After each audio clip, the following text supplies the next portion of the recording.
Olá, boa tarde. Eu me chamo Cleverson, faço mestrado em Políticas Sociais pela Universidade Estadual do Norte Fluminense Darcy Ribeiro, que fica aqui em Campos dos Goytacazes, no interior do estado do Rio. E hoje eu vim apresentar para vocês um trabalho intitulado O Curioso Caso de uma História que se Repete, a Contrarreforma do Ensino Médio da Educação Profissional e Tecnológica como Políticas Indutoras da Fragmentação da Formação Técnica. Inicialmente, a gente pode perceber que, historicamente, a educação brasileira é marcada pela dualidade estrutural, destinando uma formação humanística para as elites e uma formação técnica e mercadológica para as classes trabalhadoras, que é uma forma de se pensar o conceito de dualidade estrutural. Há vários outros. A partir de 2016, com o avanço das políticas neoliberais e a deflagração do golpe parlamentar contra a ex-presidenta Dilma Rousseff, esse cenário foi agravado, resultando em fragmentação e esvaziamento da formação técnica, conforme alguns autores e algumas autoras apontam, como a professora Cássia Zeneida Coenzer e Lucas Barbosa Pelissari e a Maria Raquel Caetano. Nesse caminho, reforça-se que esta pesquisa é relevante especialmente por entender as implicações dessas contrarreformas que ratificam desigualdades e comprometem a formação integral de sujeitos. O objetivo deste trabalho, então, é analisar os impactos da Contrarreforma do Ensino Médio, Lei 3.415 de 2017, e da Contrarreforma da Educação Profissional e Tecnológica, que é a Resolução 01 de 2021 do Conselho Pleno do Conselho Nacional de Educação na formação técnica no Brasil.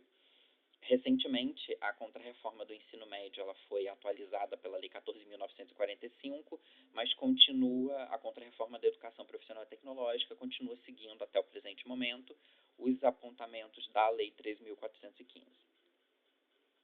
Percurso teórico e metodológico. Metodologicamente, o estudo utiliza a análise documental qualitativa conforme Evangelista Shiroma. Então, os apontamentos das autoras no que diz respeito às políticas aos documentos de políticas educacionais, como, por exemplo, analisar seu contexto de formulação, os ditos e os silenciamentos que estão contidos no documento, entre outros movimentos que também são importantes numa pesquisa, numa análise documental. Foram examinados os textos legais das contrarreformas, buscando identificar seus contextos de formulação e os silenciamentos, e as disputas contidos neles. Como eu disse, esses são apontamentos de Evangelista e Shiroma acerca do trabalho, do tratamento com documentos de políticas educacionais. Além disso, as análises se baseiam em autores e autoras como o professor Ricardo Antunes, a professora Cássia Zeneida Coenzer e o professor Lucas Barbosa Pelissari, que discutem os efeitos do neoliberalismo na educação e no mundo do trabalho. Resultados de discussão. Nesse primeiro momento, este trabalho tem por objetivo sintetizar aquilo que foi escrito no artigo científico recentemente publicado, por mim. Então, aqui eu trago dois primeiros momentos, vou reduzir aqui para que vocês consigam enxergar direitinho. Então, alguns movimentos, os primeiros movimentos para a gente começar a perceber os problemas das contrarreformas na formação, especialmente na formação técnica dos sujeitos. Então, ao proceder uma análise mais pormenorizada das duas contrarreformas, é possível observar explicitamente aquilo que elas apontam sobre a formação técnica profissional. Perdão. No artigo 4º da Contrarreforma do Ensino Médio, que altera o artigo 36 da Lei de Diretrizes e Bases da Educação, LDB, a Lei 9394 de 96, pode-se encontrar a seguinte passagem. Parágrafo 6º.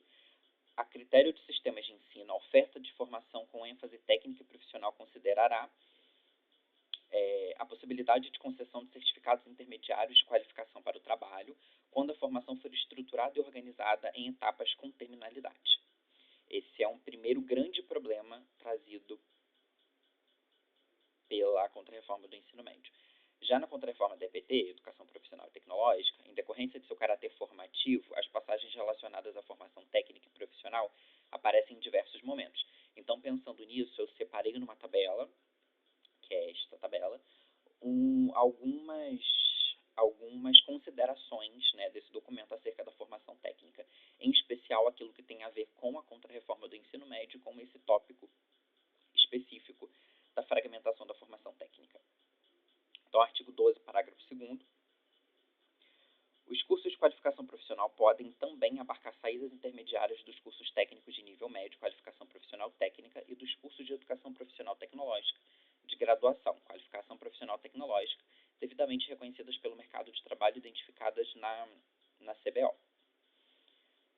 Parágrafo 3º. Os cursos de qualificação profissional devem ser organizados na perspectiva de itinerário formativo profissional e tecnológico, com vista a possibilitar o aproveitamento de competências desenvolvidas para a continuidade de estudos.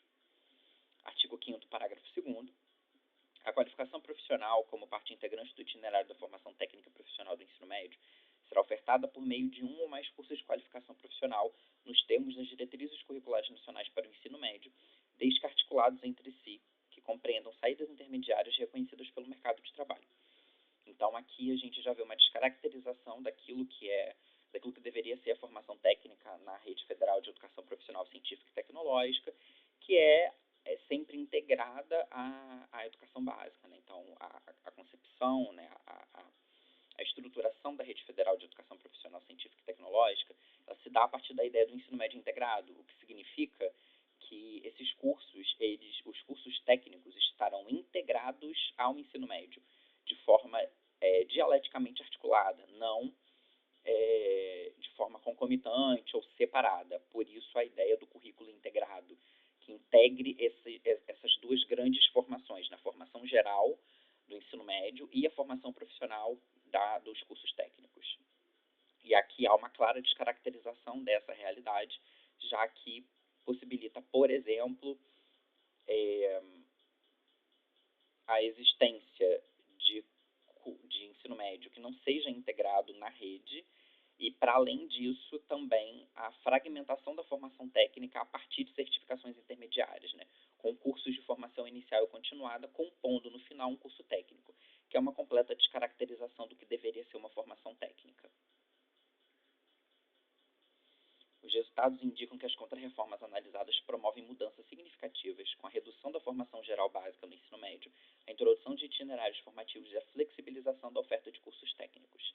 Essas políticas incentivam a concomitância e a certificação intermediária, esvaziando a formação técnica e a desconectando da formação geral, como já discutimos. No caso da contrarreforma da EPT, a fragmentação é ampliada, utilizando conceitos como competências e formação integral de maneira superficial e favorecendo parcerias público-privadas. Destaca-se ainda que a pesquisa evidencia que tais medidas retomam características do Decreto 2208 de 97, como a organização modular dos cursos, agora agravadas pelo alinhamento mais acirrado ao modelo neoliberal, conforme aponta a professora Acácia Zenida Coenzer também.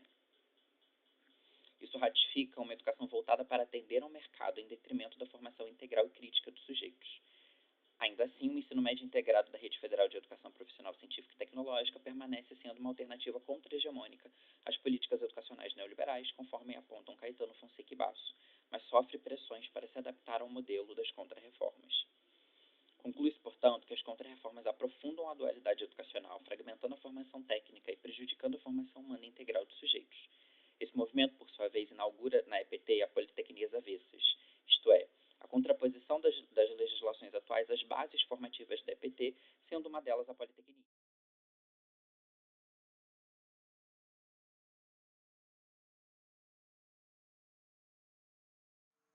Olá, eu sou a professora Carla Coelar Heilemann. Este trabalho que eu vou apresentar é fruto das pesquisas de doutoramento junto ao UTP no Paraná. Trata-se de um resumo simples sobre os principais precursores da história da educação dos surdos no contexto mundial. O trabalho foi escrito em espanhol. Eu elaborei uma breve apresentação a vocês em português, facilitando assim o entendimento. Espero que gostem. A educação dos surdos passou por uma evolução significativa ao longo da história, influenciada por diversos educadores que contribuíram para o desenvolvimento de práticas pedagógicas inclusivas e eficazes. Esta pesquisa tem como objetivo analisar as contribuições dos principais precursores da educação dos surdos em âmbito mundial, destacando suas abordagens, influências e impactos na área. A investigação busca compreender como esses educadores promoveram a inclusão e a valorização da identidade cultural surda, além de desconstruir estereótipos e promover políticas educacionais com viés inclusivo. O estudo adotou o método hipotético-dedutivo, baseando-se em uma análise crítica de fontes bibliográficas, pesquisa documental e qualitativa. A investigação abrangeu um amplo espectro temporal, desde os primórdios da educação dos surdos até os avanços contemporâneos com foco nos principais educadores que influenciaram a área. A pesquisa contemplou figuras históricas como Charles Michel de Lespée, Jacob Rodrigues Pereira, Samuel Heinecke, Thomas Braidwood, além de abordar a trajetória de Annie Sullivan e Ellen Keller, entre outros. Iniciamos a pesquisa com Girolamo Cardano no século XVI, que estudou a fisiologia do ouvido, a surdez e a capacidade de aprendizagem. Cardano foi um dos primeiros a defender que a surdez não impedia o desenvolvimento intelectual da pessoa surda. Já Pedro Ponce de León, no século XVI espanhol, foi reconhecido como pioneiro da função de instrutor de surdos. Reconhecido como o primeiro professor de surdos, desenvolveu o alfabeto bimanual. No século XVII, Juan Pablo Bonet criou um método sequencial, uso da datilologia mais alfabeto escrito para oralizar os surdos. Bonet escreveu a primeira obra sobre educação de surdos. Esses precursores estabeleceram as primeiras bases para a educação dos surdos e práticas inclusivas. Continuando, temos John Bulwer, que defendeu a linguagem gestual como natural, especialmente para surdos. Em sua obra, A Língua Natural da Mão e a Arte da Retórica Manual, em 1644. John Wallis, professor em Oxford, foi o primeiro na educação de surdos na Inglaterra, considerado o pai do método escrito. Publicou a obra da fala ou da formação dos sons e da fala em 1698. Temos Jorge Dalgarno em O Tutor do Homem Surdo e Mudo, em 1680, criando um sistema linguístico inovador, incluindo um método de datilologia ainda usado nos Estados Unidos. Esses estudiosos avançaram a comunicação e educação para surdos, valorizando a linguagem gestual e métodos inclusivos. William Holder destacou-se como educador dos surdos, focando no ensino por meio da linguagem oral. Francisco Van Helmont e John Conrad Amman dedicaram-se ao ensino da fala para surdos, reforçando métodos orais. Helmont defendia o uso do hebraico. Esses educadores contribuíram para a diversidade de abordagem na educação dos surdos, ampliando as possibilidades de comunicação e inclusão. No século XVIII, destaca-se a figura do Charles Michel de Lépée, francês, o Abad de Lépée, que empreendeu a tarefa de aprender a língua de sinais com os surdos que habitavam as ruas de Paris, resultando na criação dos sinais metódicos, um sistema que misturava a língua de sinais com a gramática sinalizada francesa, sendo assim considerado o pai dos surdos e do gestualismo na França. Em seguida, temos Jacob Rodrigues Pereira, primeiro professor de surdos na França, que focou na oralização, usando métodos de linguagem oral e exercícios auditivos. Depois teremos Samuel Heinecke, pai do método alemão, que estabeleceu o oralismo puro, priorizando a fala. Em seguida, Thomas Braidwood, que fundou a primeira escola para surdos na Inglaterra, ensinando o significado e pronúncia das palavras com ênfase na leitura orofacial. Temos ainda Roque Ambroise Sicard, que expandiu o método de Lépée, integrando gestos, sinais manuais, fala e leitura labial. Esses educadores diversificaram abordagens, avançando na educação dos surdos. Merece destaque ainda Pierre Desloges, surdo desde a infância, destacou-se na luta pelos direitos dos surdos. Jean Itard, médico, que contribuiu com estudos sobre surdez e reabilitação, tendo destaque no caso do garoto selvagem de Aveyron. Temos ainda Louis-Marie Laurenclerc, educador surdo francês, que foi crucial na promoção da educação de surdos dos Estados Unidos da América, conhecido como apóstolo do surdo na América. Temos Thomas Hopkins Gallaudet, pioneiro americano, sobre métodos franceses para a educação de surdos nos Estados Unidos.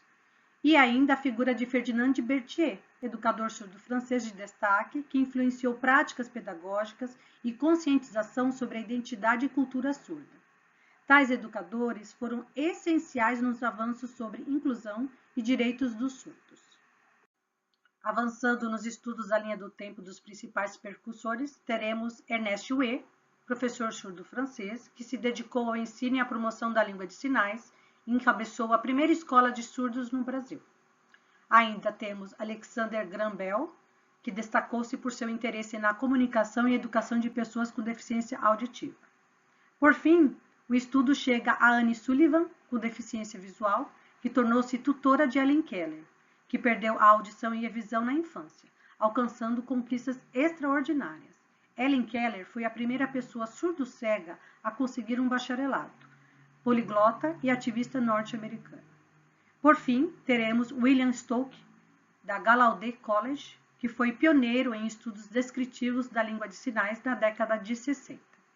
Esses precursores contribuíram significativamente para a educação, comunicação e reconhecimento da cultura surda. Resultados. A análise revelou que a educação dos surdos passou por diversas transformações ao longo da história, refletindo mudanças nas atitudes sociais em relação à surdez. Inicialmente, os surdos eram marginalizados e excluídos da sociedade, mas com o passar do tempo surgiram abordagens pedagógicas que valorizaram a linguagem de sinais e a inclusão. Os precursores da educação dos surdos desempenharam papéis fundamentais na promoção de práticas educacionais mais inclusivas, contribuindo para o reconhecimento da identidade cultural surda e para a implementação de políticas públicas voltadas para essa comunidade. Os resultados indicam que os principais precursores da educação dos surdos emergiram em diferentes períodos históricos e em diferentes regiões geográficas, cada um trazendo contribuições únicas para a área. Charles-Michel de Lepé, por exemplo, foi um defensor da língua de sinais, enquanto Samuel Heinecke priorizou o método oralista. Essas diferentes abordagens refletem a complexidade e a diversidade da educação dos surdos, que continua a evoluir em direção a práticas mais inclusivas. O legado desses educadores permanece relevante, inspirando novas gerações a buscar uma sociedade mais equitativa e inclusiva, onde os direitos e as potencialidades dos surdos sejam plenamente reconhecidos e valorizados. A Convenção das Nações Unidas sobre os Direitos das Pessoas com Deficiência, promulgada em 2006, reforçou a importância da educação inclusiva e do respeito à língua e cultura dos surdos, consolidando os avanços alcançados ao longo dos séculos. Caminhando para as considerações finais, conclui-se que os precursores da educação dos surdos transcenderam fronteiras e influenciaram práticas educacionais em todo o mundo. Suas contribuições foram essenciais para a construção de um caminho mais inclusivo e igualitário para as pessoas surdas, promovendo a valorização da língua de sinais e o reconhecimento da identidade cultural surda. Apesar das controvérsias e desafios ao longo da história, as abordagens pedagógicas evoluíram, resultando em legislações e políticas que ampliaram o acesso à educação para a comunidade surda. A educação inclusiva e o respeito à diversidade linguística e cultural continuam sendo pilares fundamentais para o avanço da educação dos surdos em escala global. Por fim, foram utilizados na construção deste texto os seguintes autores como fontes históricas: Anachoreta, Cabral, Costa, Nascimento e Strobel. Eu agradeço a participação de todos. Obrigado.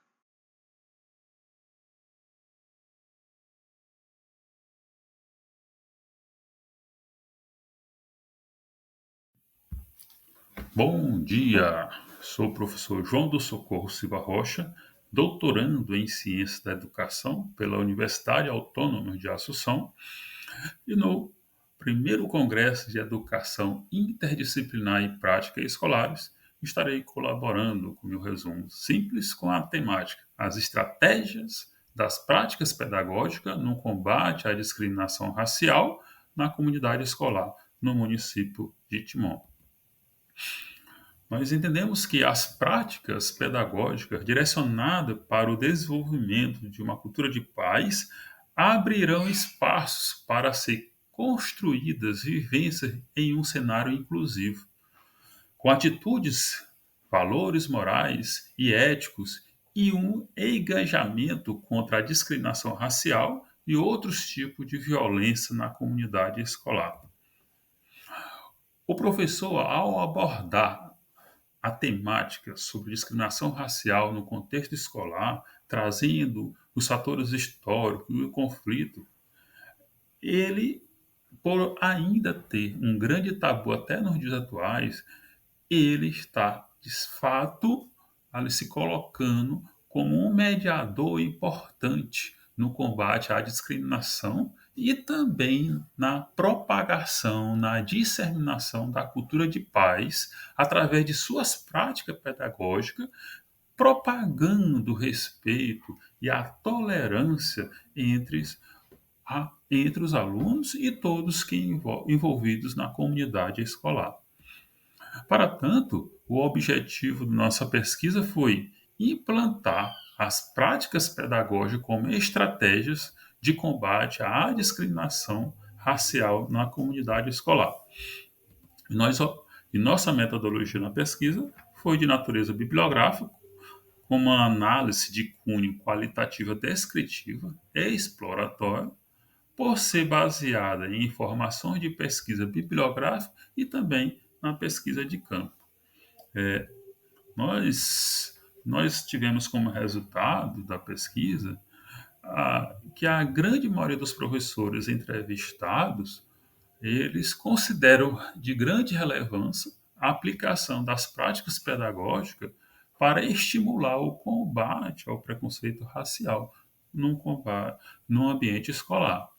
E as principais práticas pedagógicas que foram engajadas nesse ambiente foi o resgate e valorização de canções e história das próprias famílias dos alunos, de forma que eles entendessem a importância cultural e a importância do seu convívio ambiental. Também outra prática foi ampliar o repertório dos brinquedos que outrora seus pais usavam, né? Como, por exemplo, o peão, a corda, o pé de lata, o elástico, a amarelinha e brincadeiras também tradicionais, como, além dos brinquedos, as próprias brincadeiras propriamente ditas, as rodas cantadas e as rodas de versos que também utilizavam e são utilizados para fazer essa interação, esse envolvimento, de forma que eles possam se respeitar mutuamente. Outra estratégia interessante foi o acesso a livros e materiais audiovisuais que valorizassem as suas diferenças étnico-raciais, a fim de alimentar o imaginário do educando. Ou seja, tivemos como práticas importantes também no combate à discriminação a introdução das práticas pedagógicas no cotidiano escolar, com o intuito de desenvolver uma atitude de respeito pela diferença e contribuir de forma efetiva para a formação da identidade e também a elevação da autoestima do educando.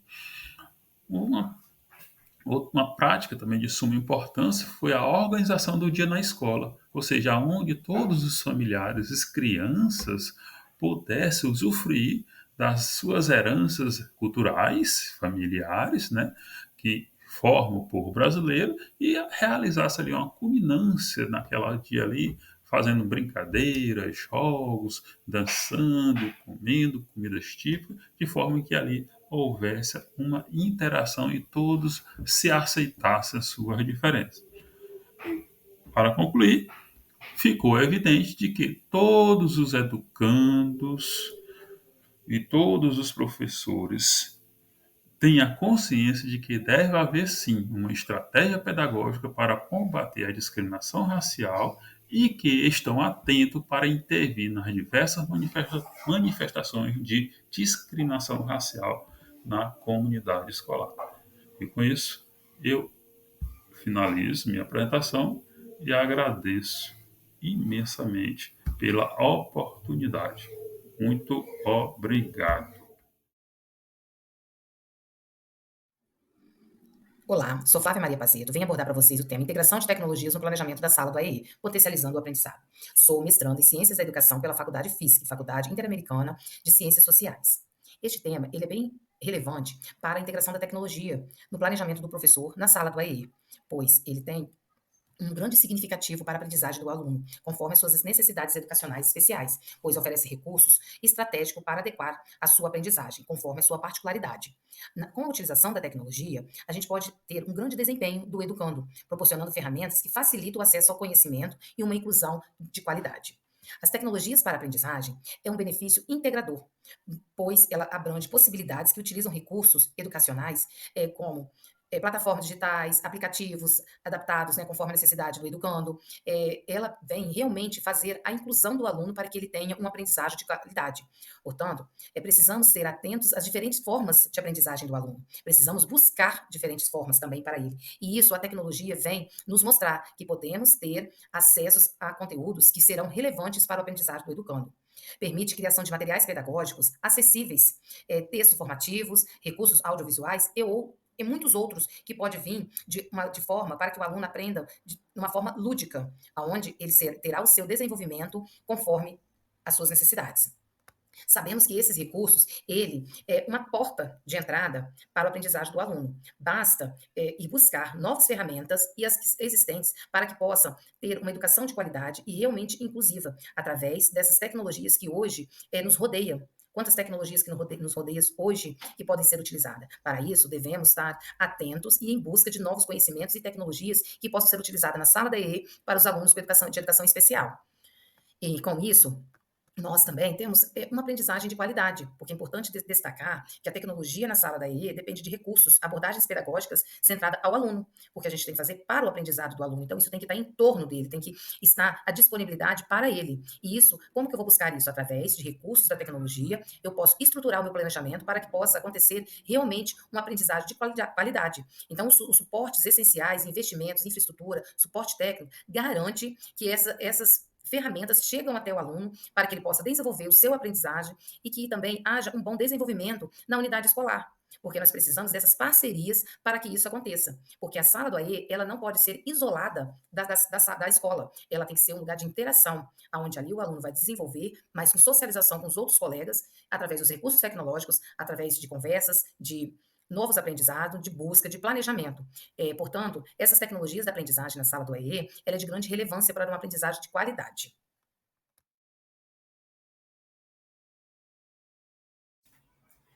Olá, meu nome é Priscila da Silva Fraga. Venho abordar o tema Desenvolvimento e Desafios no Programa de Avaliação e Influência em Leitura para o segundo ano do Ensino Fundamental no Espírito Santo. Faço mestrado na instituição da FISC, Faculdade Interamericana de Ciências Sociais.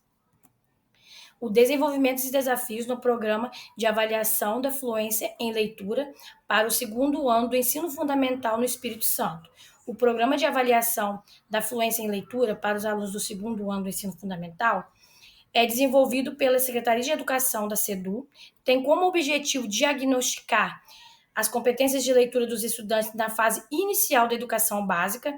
Esse tipo de avaliação é crucial para nos permitir identificar as dificuldades de aprendizagens e está nos orientando na implementação de estratégias pedagógicas específicas para cada caso. Uma das vantagens desse programa é a possibilidade de intervenções rápidas e eficazes. Os resultados da avaliação permitem que os professores e gestores educacionais identifiquem as áreas mais frágeis e priorizem as ações pedagógicas, seja com apoio adicional do aluno com dificuldade ou com a ampliação de estratégias de ensino para as turmas que demonstram um bom desempenho. Isso reflete uma abordagem personalizada que visa garantir que todos os alunos tenham a mesma igualdade de oportunidade no processo de aprendizagem. Os desafios do programa, o primeiro deles é garantir a ampliação da avaliação, que seja padronizada e que os resultados realmente reflitam as dificuldades de cada aluno.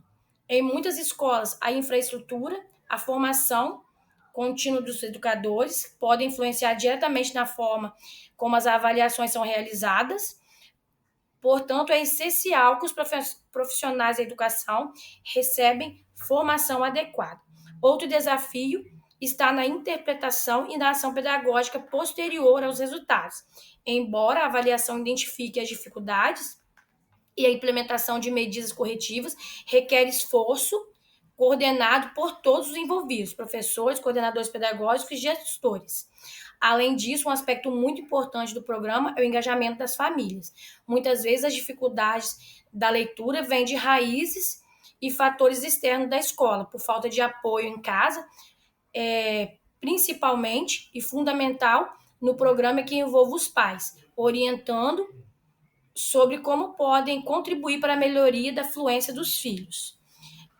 Com esse trabalho, concluí que o programa de avaliação e influência de leitura do segundo ano do ensino fundamental no Espírito Santo reflete um passo importante para a melhoria e qualidade da educação, pois permite identificar desafios precocemente e direcionar ações de apoio. Contudo, o seu sucesso depende de uma colaboração contínua entre os agentes envolvidos na escola, no processo educacional, além de adaptações pedagógicas. Eu quero agradecer a minha orientadora que está me acompanhando e por essa oportunidade.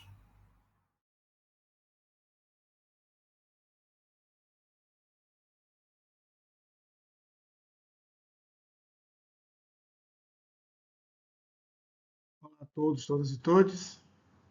Antes de começar a minha apresentação, eu gostaria de fazer minha audiodescrição.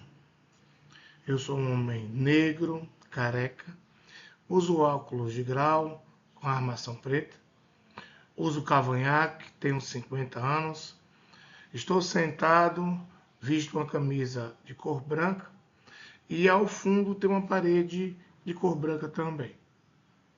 Vamos lá.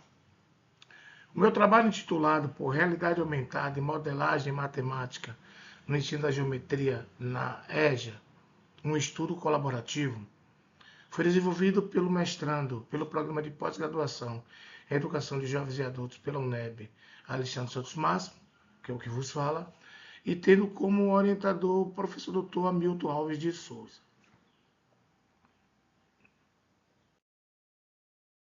Este é o objetivo para o nosso trabalho. Esse estudo investiga o uso de tecnologias emergentes, como a modelagem matemática e a realidade aumentada no ensino da geometria para turmas de EJA no ensino fundamental anos finais. O nosso objetivo é analisar como essas tecnologias elas podem tornar a aprendizagem da geometria mais significativa para esses estudantes.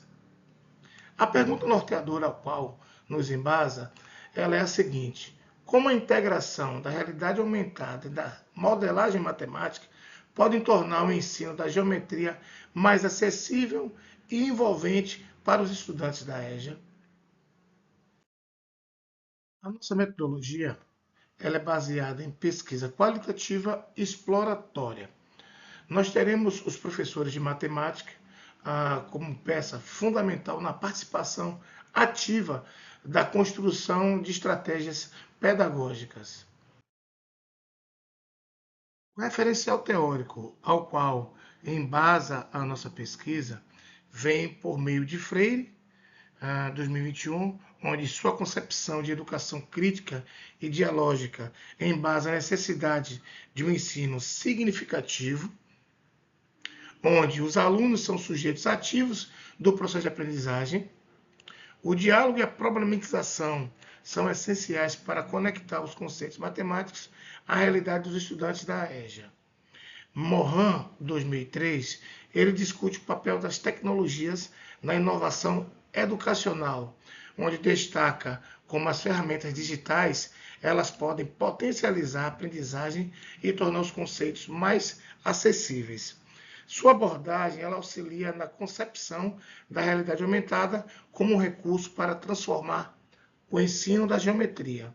E Arroyo, 2005, ele enfatiza a importância de reconhecer as trajetórias e especificidades dos estudantes da EJA, reforçando a necessidade de metodologias que respeitem suas vivências, seu pensamento. Ele contribui para atender como a modelagem matemática pode ser usada para valorizar os conhecimentos prévios e promover um aprendizado mais contextualizado. Resultados e contribuições.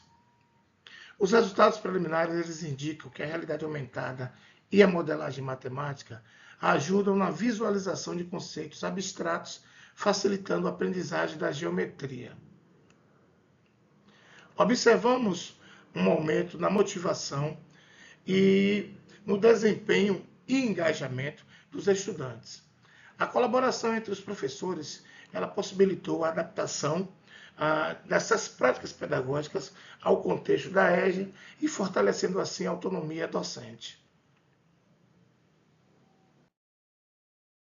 Conclusão e agradecimento.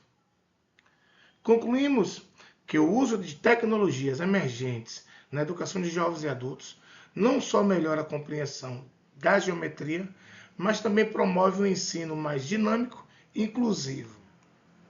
O nosso estudo ele reforça a importância de práticas inovadoras para tornar a aprendizagem mais significativa e, com isso, reduzir desigualdades educacionais. Pois bem, agradeço a atenção de todos e segue aí os meus contatos para qualquer dúvida que os senhores e as senhoras tenham a respeito do nosso trabalho. Muito obrigado.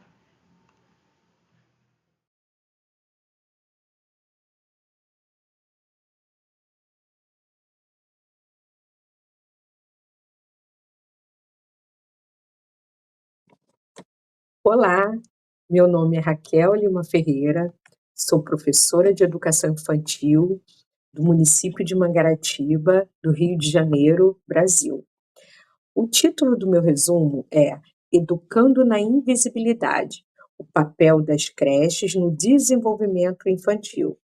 Sou aluna mestranda do curso de Ciências da Educação da Universidade Unida, no Paraguai. A princípio, trago uma reflexão de que as creches possuem um impacto crucial no desenvolvimento integral das crianças pequenas, especialmente na primeira infância, um período crítico para a formação de habilidades cognitivas, emocionais e sociais. Bom, nesse contexto, as creches não apenas oferecem cuidado, né, mas também desempenham um papel essencial na construção das bases para o futuro aprendizado e interação social.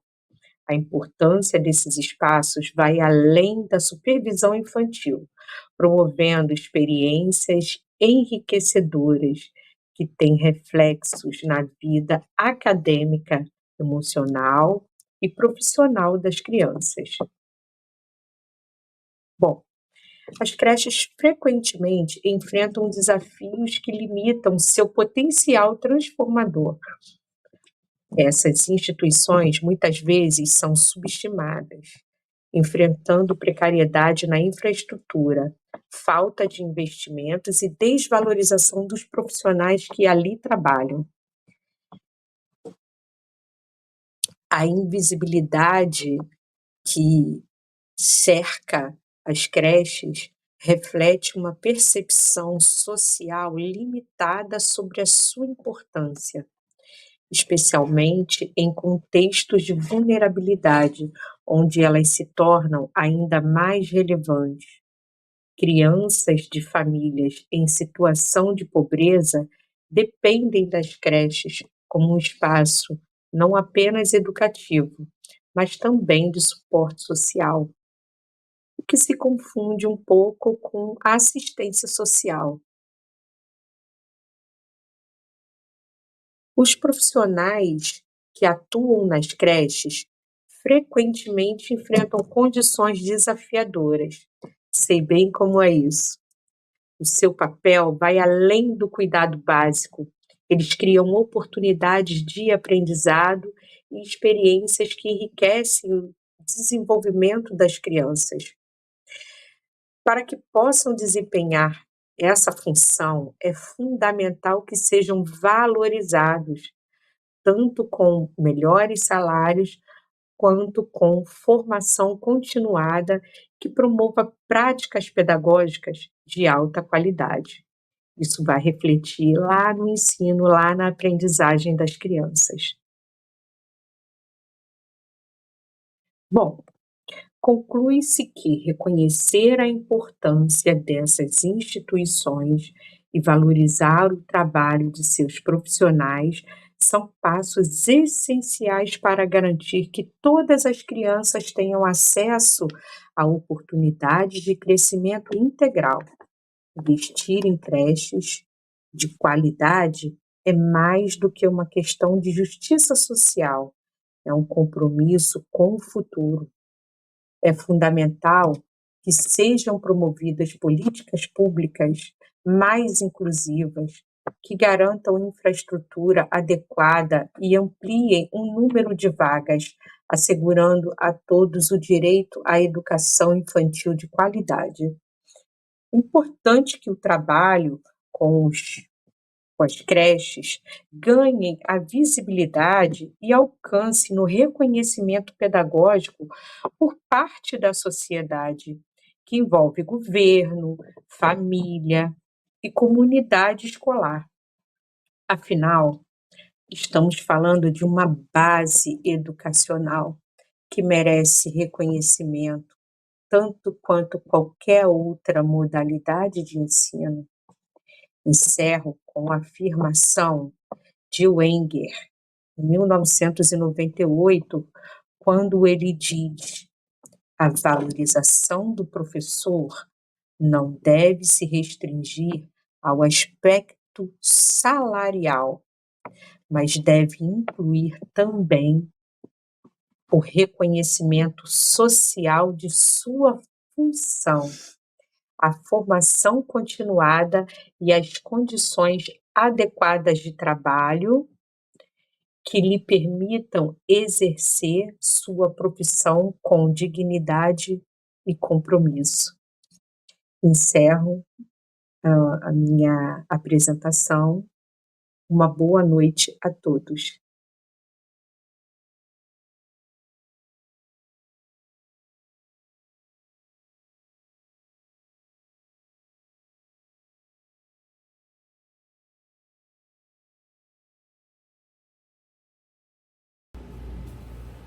Olá, boa noite. É com imensa satisfação que nós estamos participando do primeiro Congresso de Educação, Interdisciplinaridade e Práticas Escolares.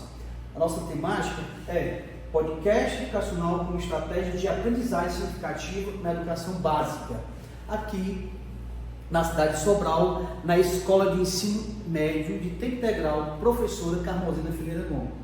Eu sou o professor Antônio José Agostinho Mesquita. Nós tivemos também a participação da professora doutora Maria Petrina Rocha Fernandes e a mestra Mabel Dantas Noronha Cisne.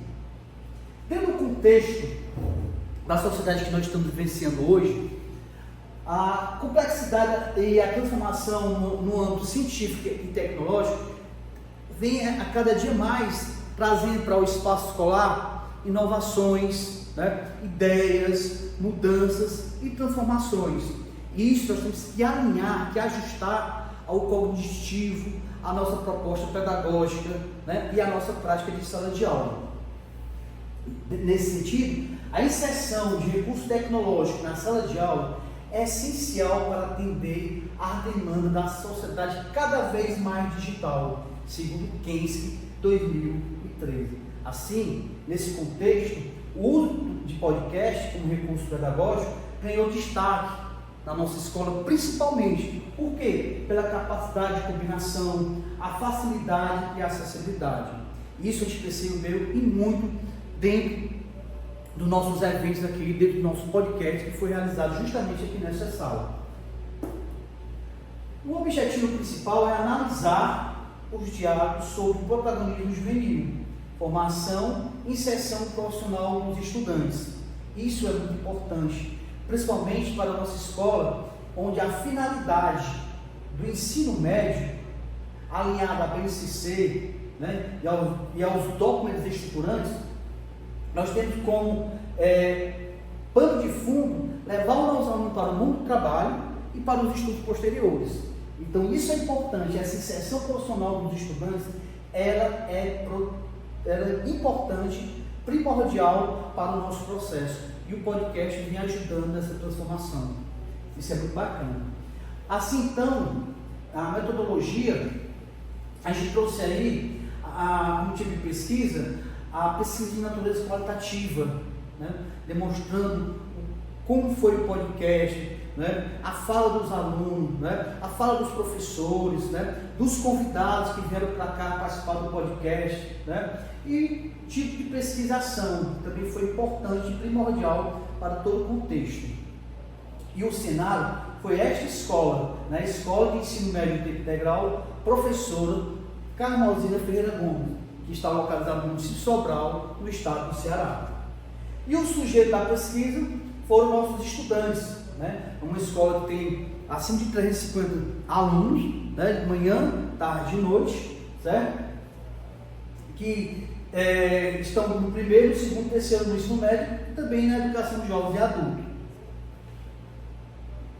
E dentro desse contexto metodológico, nós temos também o instrumento da pesquisa, aplicação de questionários, que também foi muito importante para a gente entender, né, o passo a passo, entender o sentimento dos participantes, né? O desenvolvimento da ação educativa, né? Até que ponto houve esse desenvolvimento dentro da ação, da ensinagem, do aprendizado, né? Das relações, enfim. E também a realização de entrevistas sendo estruturadas, também foi muito importante dentro do contexto, para a gente ter um entendimento maior do podcast, né? Do projeto da ação dentro da nossa escola. Também isso aí foi muito importante. Análise de dados, né?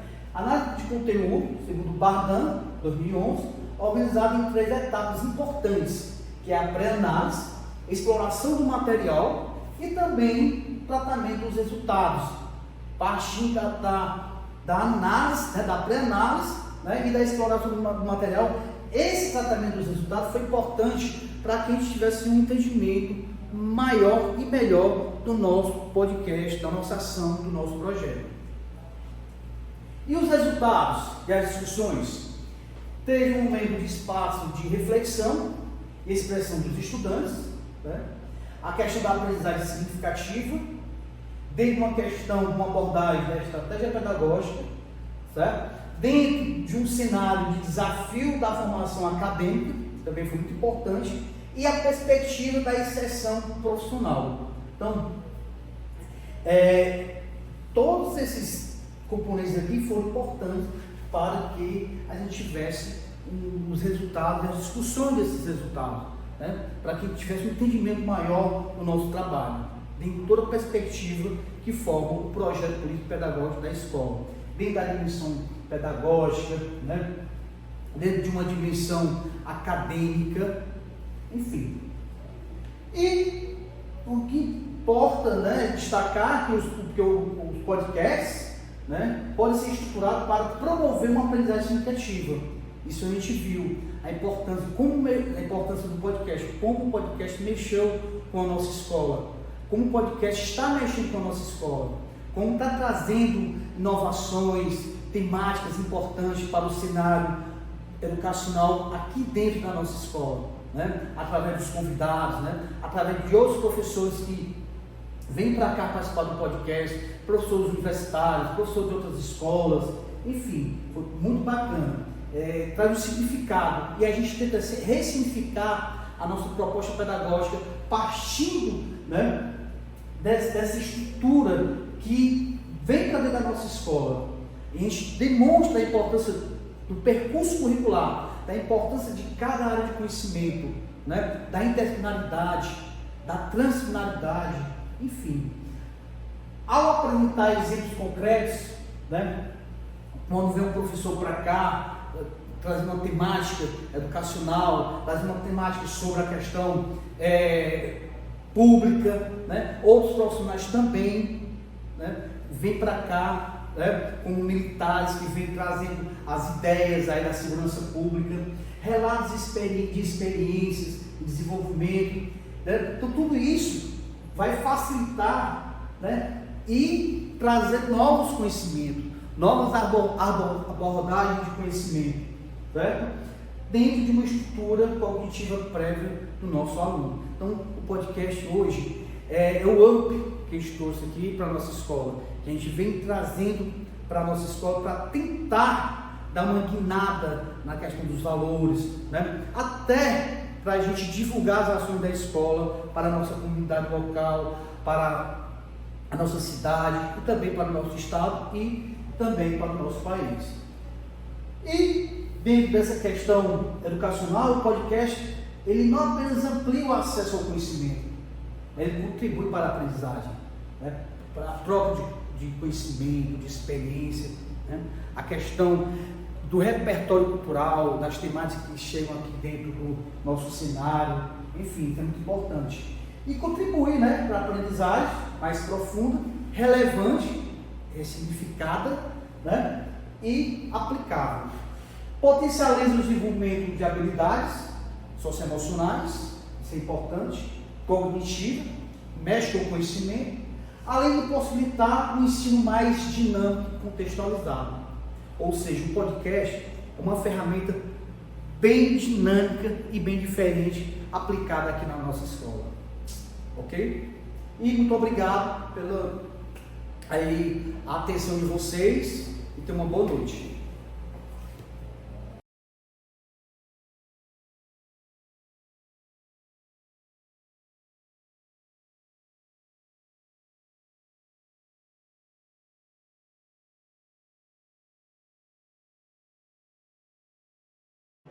Oi, meu nome é Tuíra Maria da Cruz Andrade.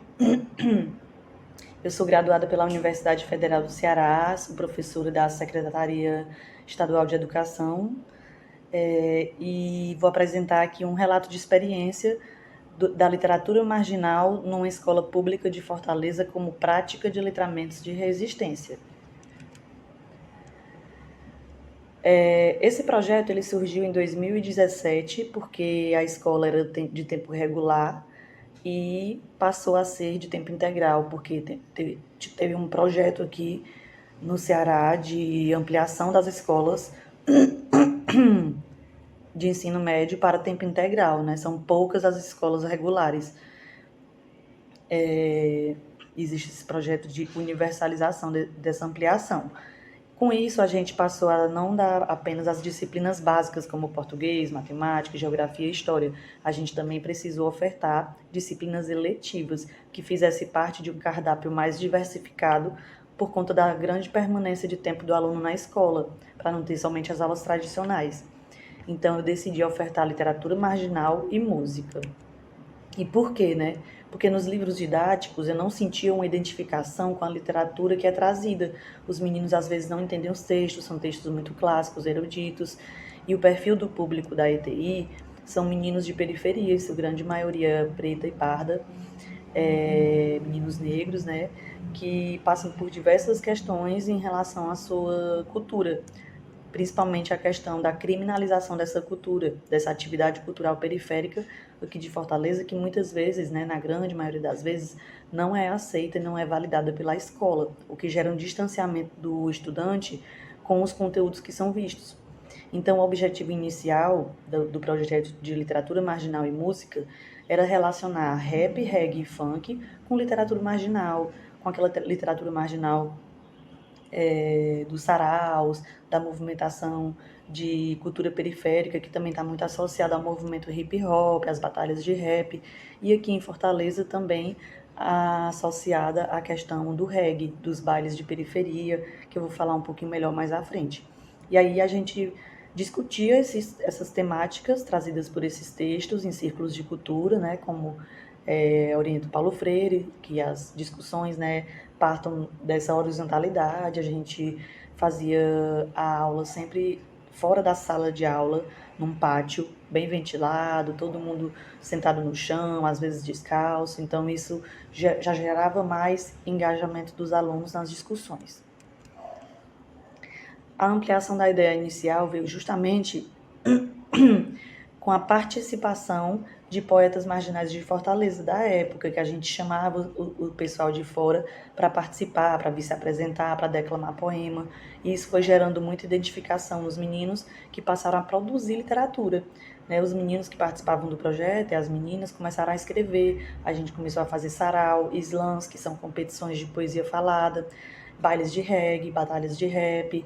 E a gente passou, inclusive, a se apresentar em outras escolas, a organizar eventos em outras escolas, como roda de conversa, oficina. A gente participou intensamente da Bienal Internacional do Livro, da época, eu não lembro agora o ano, e, inclusive, alguns alunos se engajaram em projetos externos, como participar de peças de teatro com grupos de teatro periférico da cidade. Um dos nossos alunos foi até a final do duelo de MCs, que ia selecionar um representante aqui do Ceará para participar do duelo nacional de batalhas de rap. A gente também teve, eles começaram na eletiva, né? Começaram dentro da escola. E a gente também teve a participação de uma das meninas, que eu vou mostrar mais adiante, e repetiu aqui. E os convidados que a gente trazia, como eu já falei, eles eram pessoas que geravam identificação nos meninos, né? Pelo jeito de se vestir, pela cor, pela conversa, pelo sotaque, pelas gírias. Então, geralmente a gente leva convidados para a escola, palestrantes, que sempre estão, né, muito formais, às vezes bem num contexto assim mais distante dos meninos, e não que isso também não seja importante, interessante, mas é importante também variar o tipo de cultura, o tipo de representatividade que a gente leva para dentro da escola. Então, aí a gente tem uma rapper, mulher aqui de Fortaleza, cantora de música popular periférica, que é a Caru. Também teve a participação do Thales Asgo, que é um editor e agitador cultural aqui, bastante conhecido de Fortaleza, que apresentou a trilogia dele aqui na escola, a trilogia do Sarau, que é esse livrinho vermelho que ele está aí na mão. E é o livrinho preto e também tem um amarelo, não trouxe a foto, mas tem um amarelo que foi inclusive ilustrado por um dos nossos participantes da eletiva. Foi uma parceria bem legal aí. E esse aqui é um participante bem interessante da nossa eletiva, porque ele tem essa frase: a literatura te tira do tiro da viatura, que de alguma forma os meninos pegaram como hino aí, como grito de guerra, antes de alguém recitar algum poema, se grita essa frase. Algumas fotos aí das participações dos meninos na escola, nos saraus e slams. Aqui um baile de reggae que a gente fez. E aqui as considerações finais, né, de a gente ter a escola como esse espaço de reconhecimento e não de estranhamento.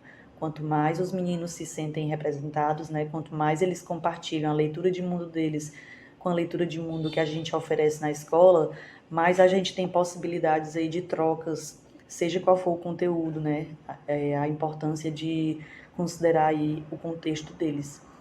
E essa conexão entre o currículo escolar e as práticas culturais dos discentes também tem a função de valorizar as atividades culturais periféricas e de reconhecer a periferia como esse lugar de resistências, né? Esses letramentos dos meninos são considerados de resistências, como fala a Ana Lu, justamente por isso, por eles resistirem através da palavra, através da oralidade, da escrita, das práticas sociais periféricas. É isso, obrigada e desejo um bom evento a todos.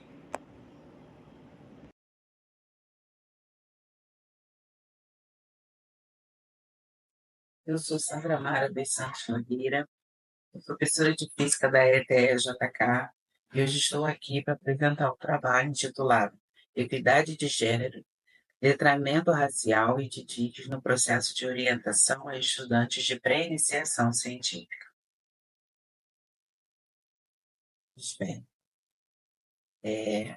Aqui, a Escola Técnica Estadual de Juscelino Kubitschek é da rede FAETEC e ela apresenta 5 cursos técnicos.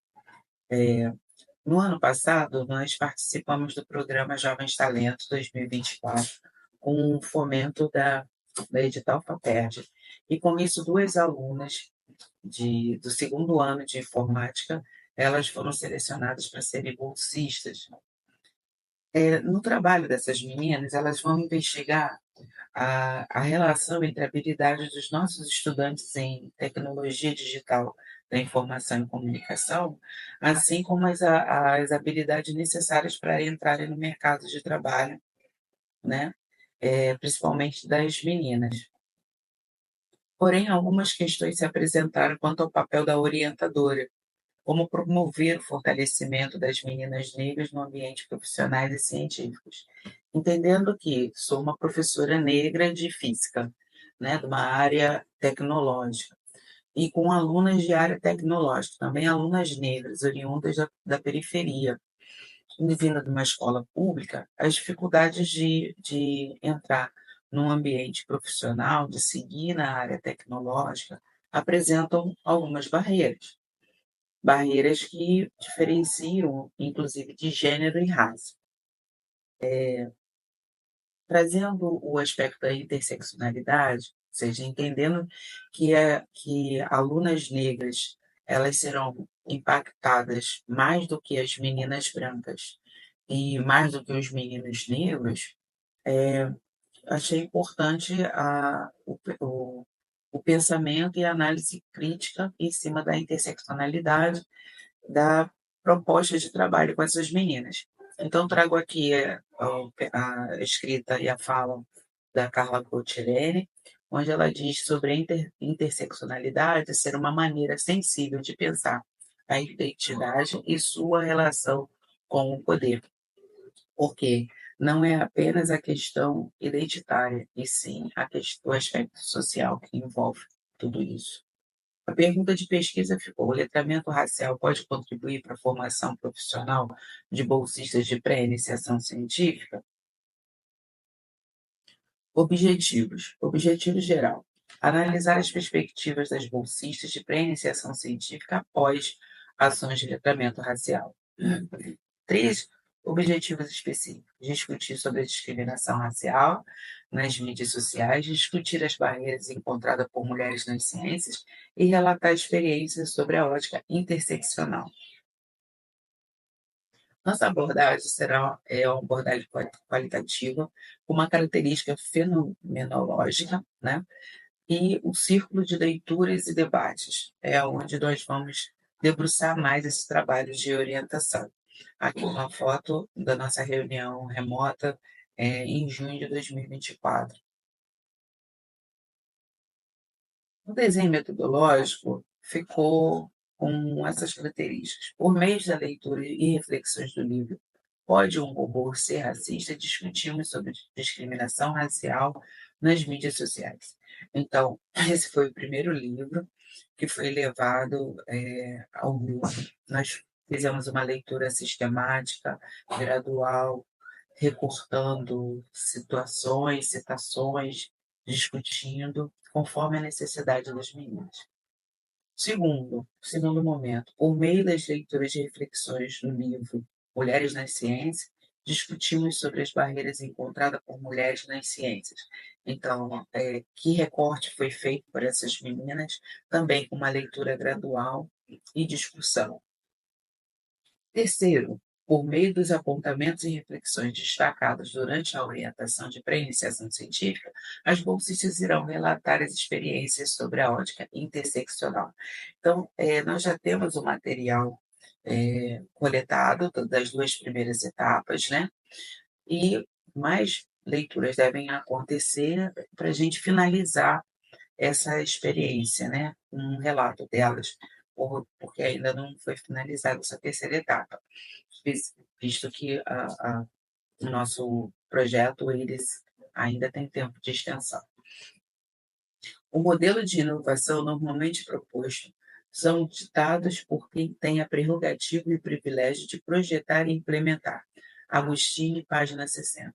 Esse é um recorte que uma das alunas retirou do livro Pode um Robô Ser Racista? E aqui foi nomeada, né, por Luz, um nome fictício, onde ela fala sobre esse recorte. Escolhi essa citação pois ela mostra como que o desenvolvimento das tecnologias não é neutro nem aleatório, e sim resultado de decisões e intenções das pessoas que têm conhecimento, poder e recursos para usá-lo.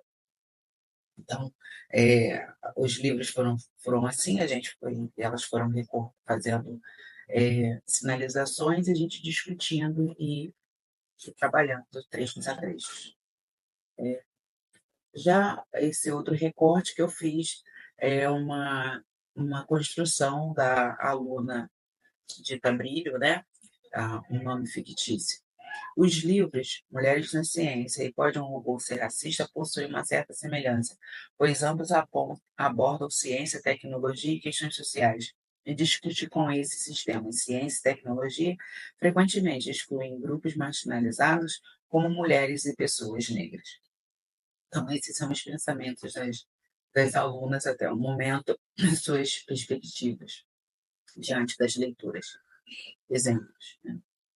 Resultados: desenvoltura mais assertiva nas saídas técnicas, nas apresentações, apresentar um projeto na fase inicial, meninas e DIG no mercado de trabalho, desdobramento do projeto Gaia Sustentável na feira Rio Innovation, coletar o dado junto aos alunos da ETE-JK a respeito das habilidades em TIDIC.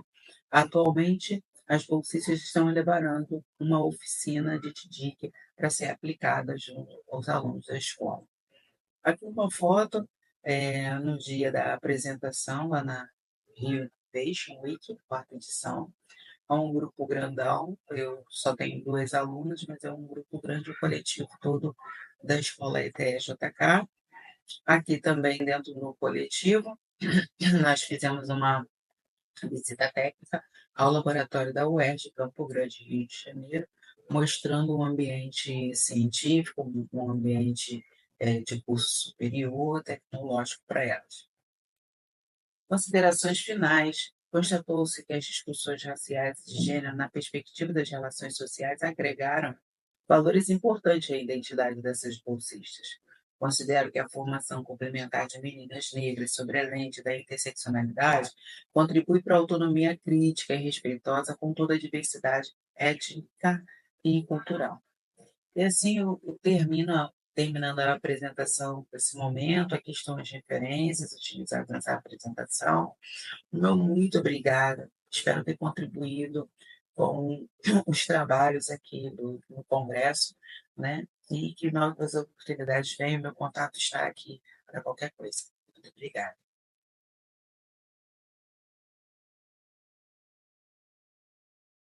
Olá, sou a professora Franciele Danete e apresento hoje o relato de experiência, a transformação do ensino de artes por meio das metodologias ativas.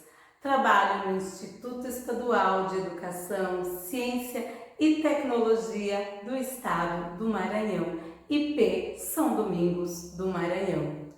Partilho então uma experiência de ensino-aprendizagem. A transformação do ensino de artes por meio das metodologias ativas surge da necessidade de tornar o aprendizado mais significativo e engajador para os alunos. Os objetivos são engajar os alunos de uma forma ativa no processo de ensino-aprendizagem, incentivar essa participação e a colaboração dos educandos nas atividades artísticas, desenvolver as habilidades críticas e criativas, desenvolver o estudante integralmente, promover essa criatividade, o pensamento artístico, a capacidade de resolução de problemas, integrando, claro, as tecnologias neste ensino de artes, utilizando ferramentas digitais para enriquecer o aprendizado e tornar as aulas muito mais interessantes, muito mais interativas, aprimorando desta maneira a autonomia e a responsabilidade dos alunos. Como? Qual a metodologia utilizada? O estudo caracteriza-se como uma pesquisa qualitativa, fundamentada neste relato de experiência, buscando compreender as transformações no ensino de artes a partir da abordagem qualitativa, que permite uma análise aprofundada do fenômeno educacional em seu contexto real, valorizando as percepções e vivências dos envolvidos no processo de ensino-aprendizagem. As atividades realizadas durante estas aulas foram a implantação da sala de aula invertida, Em que consiste esta sala de aula invertida?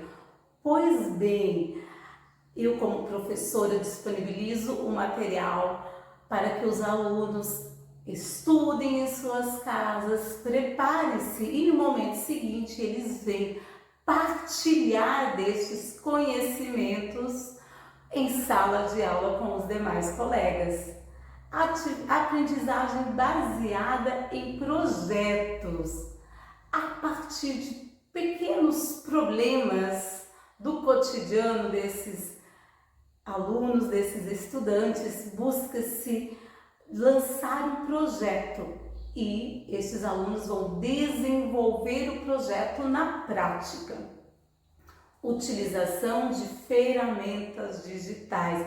Hoje em dia não tem como transformar a educação sem essas ferramentas que são umas aliadas do ensino à aprendizagem dos nossos alunos. Ferramentas utilizadas, por exemplo, aplicativos, desenvolvimento de slides por meio do Canva e outros mais. Estudo de casos e análise crítica. Foi disponibilizado estudos de casos e análise crítica das obras do artista Vic Muniz. A partir dessa análise crítica da discussão em sala de aula, os estudantes desenvolveram um projeto da apresentação de suas obras inspiradas no artista Vic Muniz. E a avaliação colaborativa, eu defendo muito essa avaliação. Por quê? Porque tem a parte da autoavaliação e também o feedback do professor. Estas foram as atividades desenvolvidas. Resultado, depois dessas atividades, dessa metodologia, foram a transformação significativa na dinâmica da sala de aula. Os alunos mais engajados e críticos, despertou o interesse, despertou a curiosidade, aumentou as oportunidades de exercer liberdade e autonomia, tanto na vida profissional quanto cidadã. Concluímos assim: a transformação do ensino de artes por meio de metodologias ativas é uma experiência enriquecedora que promove um aprendizado mais significativo e engajado. As metodologias ativas colocam o aluno no centro do processo educativo, estimulando a criatividade e a reflexão crítica, o aluno como protagonista do ensino-aprendizado. A arte, quando ensinada de maneira dinâmica e interativa, não apenas desenvolve habilidades cognitivas, mas também fortalece a formação cívica e a compreensão cultural dos alunos. A adoção destas metodologias é essencial para revitalizar o ensino de artes e garantir que ele alcance todo o seu potencial educativo. Sendo assim, gostaria de expressar meu mais sincero agradecimento a todos os envolvidos na organização deste congresso e dizer que foi um prazer participar deste evento e compartilhar desta experiência de ensino-aprendizagem.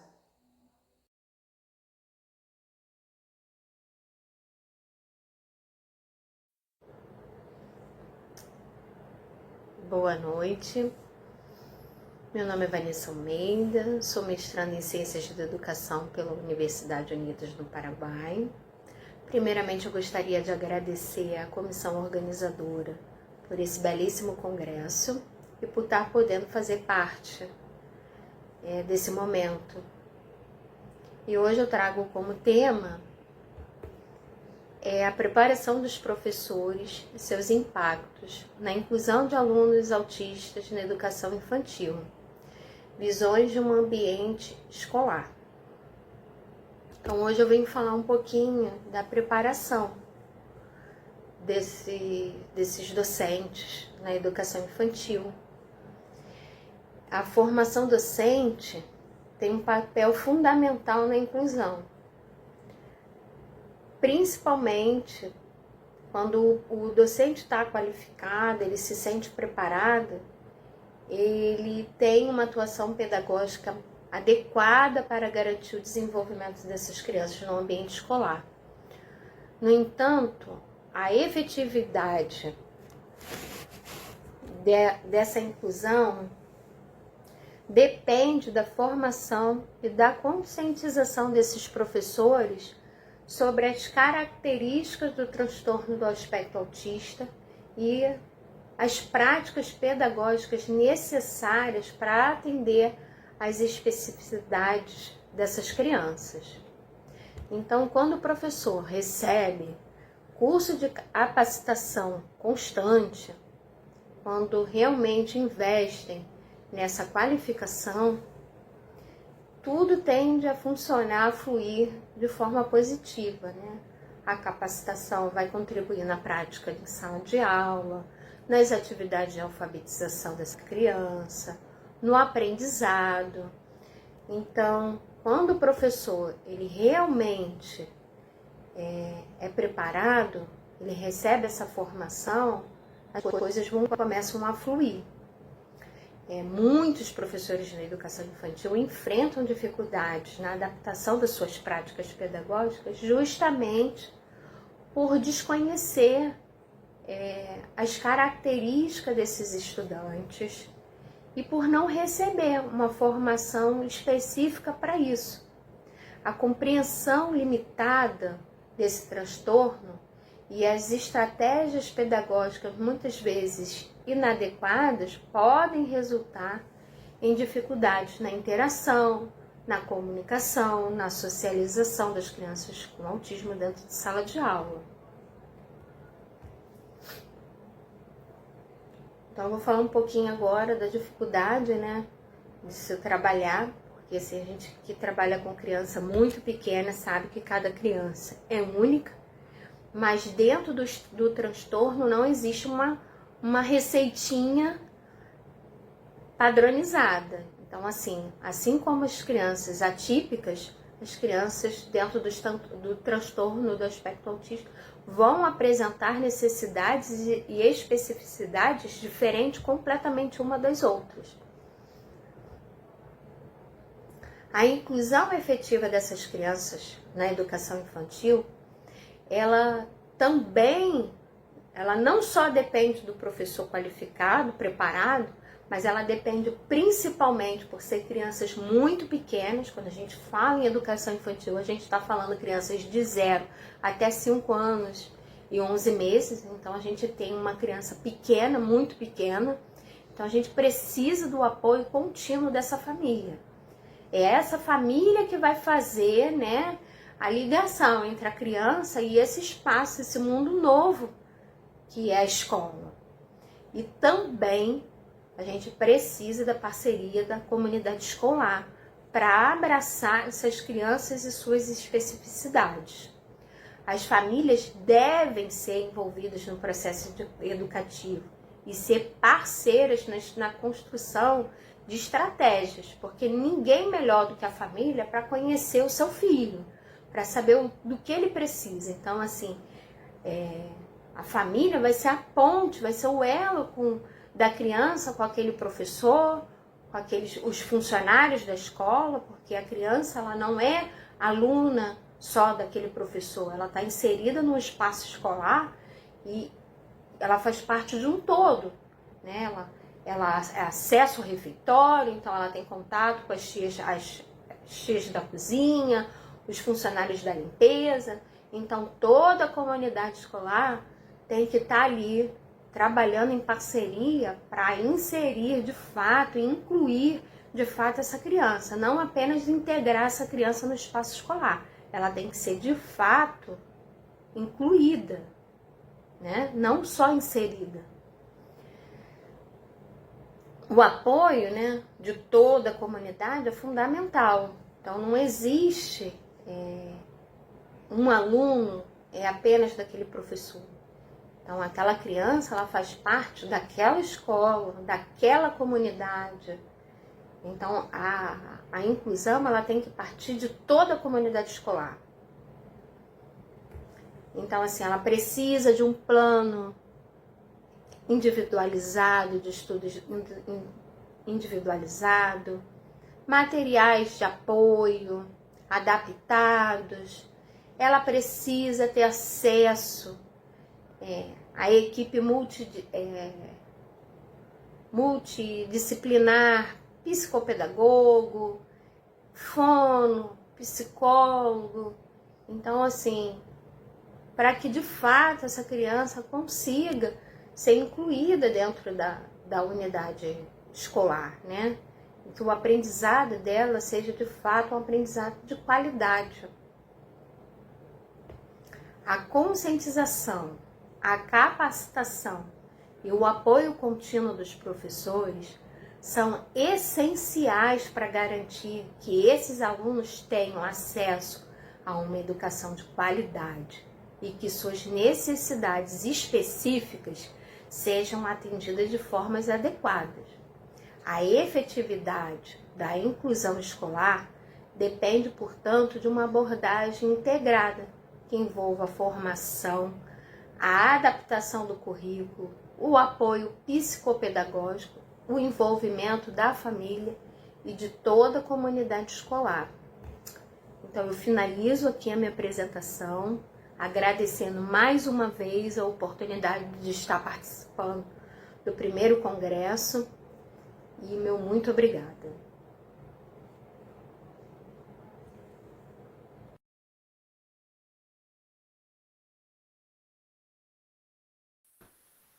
Olá, colegas, pesquisadoras, pesquisadores. Eu me chamo Yasmin Daniela Dávila, sou professora com formação em História e Filosofia e atualmente sou doutoranda em Ensino de História pela Universidade Federal de Santa Maria, aqui no estado do Rio Grande do Sul. E o trabalho que eu vou apresentar hoje se chama Outras Humanidades, um debate sobre colonialidade e direitos humanos na escola.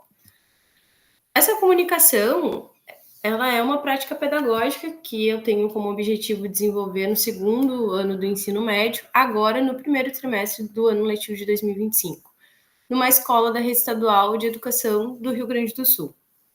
O componente curricular que eu leciono nesta turma, né, em questão e onde essa prática pedagógica vai ser desenvolvida, se chama Direitos Humanos de Diferentes Culturas. E é um de 3 componentes que compõem a trilha de aprofundamento Vida, Cidadania e Relações Interpessoais, pensando aí os desafios, né, e possibilidades que o novo ensino médio trouxe para as nossas realidades escolares. Essa trilha, Vida, Cidadania e Relações Interpessoais, ela é uma trilha com foco em ciências humanas e também em ciências da natureza. E o objetivo da minha prática pedagógica é questionar a universalização e a uniformização dos seres humanos e também possibilitar que os educandos reconheçam os artigos que compõem a Declaração Universal dos Direitos Humanos de 1948. Eu já vou falar um pouquinho mais sobre estes conceitos. Mas eu busco, então, desenvolver 3 habilidades que são habilidades do componente curricular de Direitos Humanos de Diferentes Culturas, mas que estão presentes na Base Nacional Comum Curricular. A primeira habilidade, então, tem foco em identificar, analisar e comparar diferentes fontes e narrativas impressas em diferentes linguagens para a compreensão de ideias filosóficas e eventos históricos, geográficos, políticos e etc. A segunda habilidade busca analisar situações da vida cotidiana, estilos de vida, condutas e valores, desnaturalizando e problematizando formas de desigualdade e preconceito. E a terceira habilidade tem como foco em analisar os princípios da Declaração Universal dos Direitos Humanos, recorrendo às noções de justiça, igualdade e fraternidade, e analisar identificar os progressos e entraves à concretização desses direitos nas sociedades contemporâneas.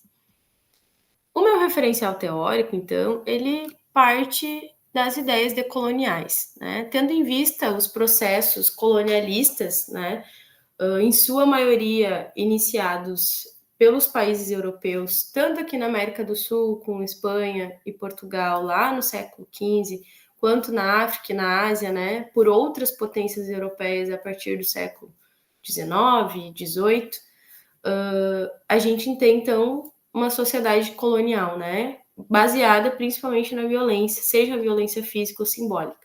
Mas essa violência, essa sociedade colonial, ela não se encerra com a independência dos países colonizados. A gente tem uma herança muito grande, né, dessa dinâmica colonialista. E essa herança a gente chama de colonialidade. Esse mundo, então, a colonialidade organizou o mundo em antagonismos, né? Um mundo binário, onde o que pauta, né, esse mundo binário é a forma ideal de humanidade, né, pensada na perspectiva branca, europeia, masculina, e a subhumanidade, como Ailton Krenak denomina, né, que são todas as outras formas de ser humano, né, todas as outras concepções de humanidade, do que é a vida, né, todas as outras culturas que estão à margem desta centralidade europeia. E essa dinâmica, intensificada muito pela globalização, né, ao mesmo tempo que ela reconhece, a gente vem num processo muito forte de reconhecer a dignidade, né, dos seres humanos, da pessoa humana, tanto que a gente tem um documento muito importante, que é a Declaração Universal, mas também a globalização produz um processo de uniformização, né, de classificação, uniformização, universalização do que é o ser humano, e inibe a pluralidade e a originalidade, né? Vai inibindo principalmente as culturas locais em nome de uma cultura global. Tá? Esses aspectos eles precisam entrar em discussão na sala de aula, principalmente porque essa hegemonia, essa ideia eurocêntrica, ela não condiz com a realidade dos nossos educandos, né? A gente tem uma diversidade nos contextos escolares. Eu gosto muito da citação do Antônio Bispo dos Santos, também conhecido como Nego Bispo, no livro A Terra Dá, a Terra Quer, que ele fala que ele não é humanista, ele é quilombola, porque esse conceito de ser humano ele está principalmente desvinculado da natureza. Ele fala que os humanistas são os que transformam a natureza em dinheiro, né, em economia, enquanto ele, como um quilombola, ele é um ente da natureza.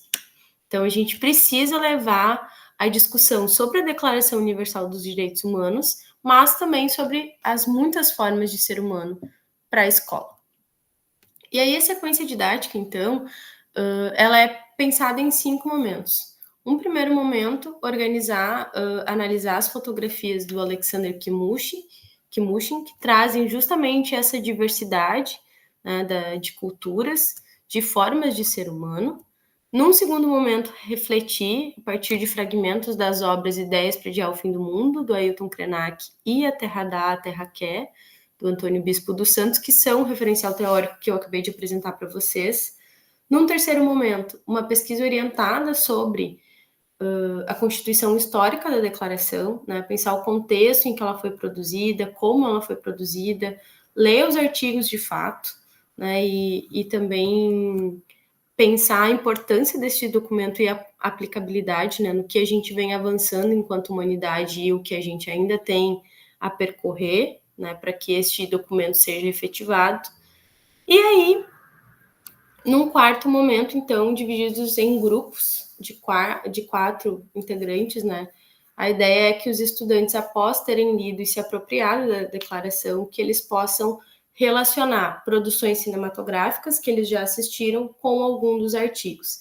E aí eles precisam apresentar para os colegas a análise, né, esse vínculo, essa síntese que eles produzem, como eles relacionam o filme com o artigo em questão, e convidar os colegas a assistirem esse filme que eles estão indicando, né, essa sugestão deles.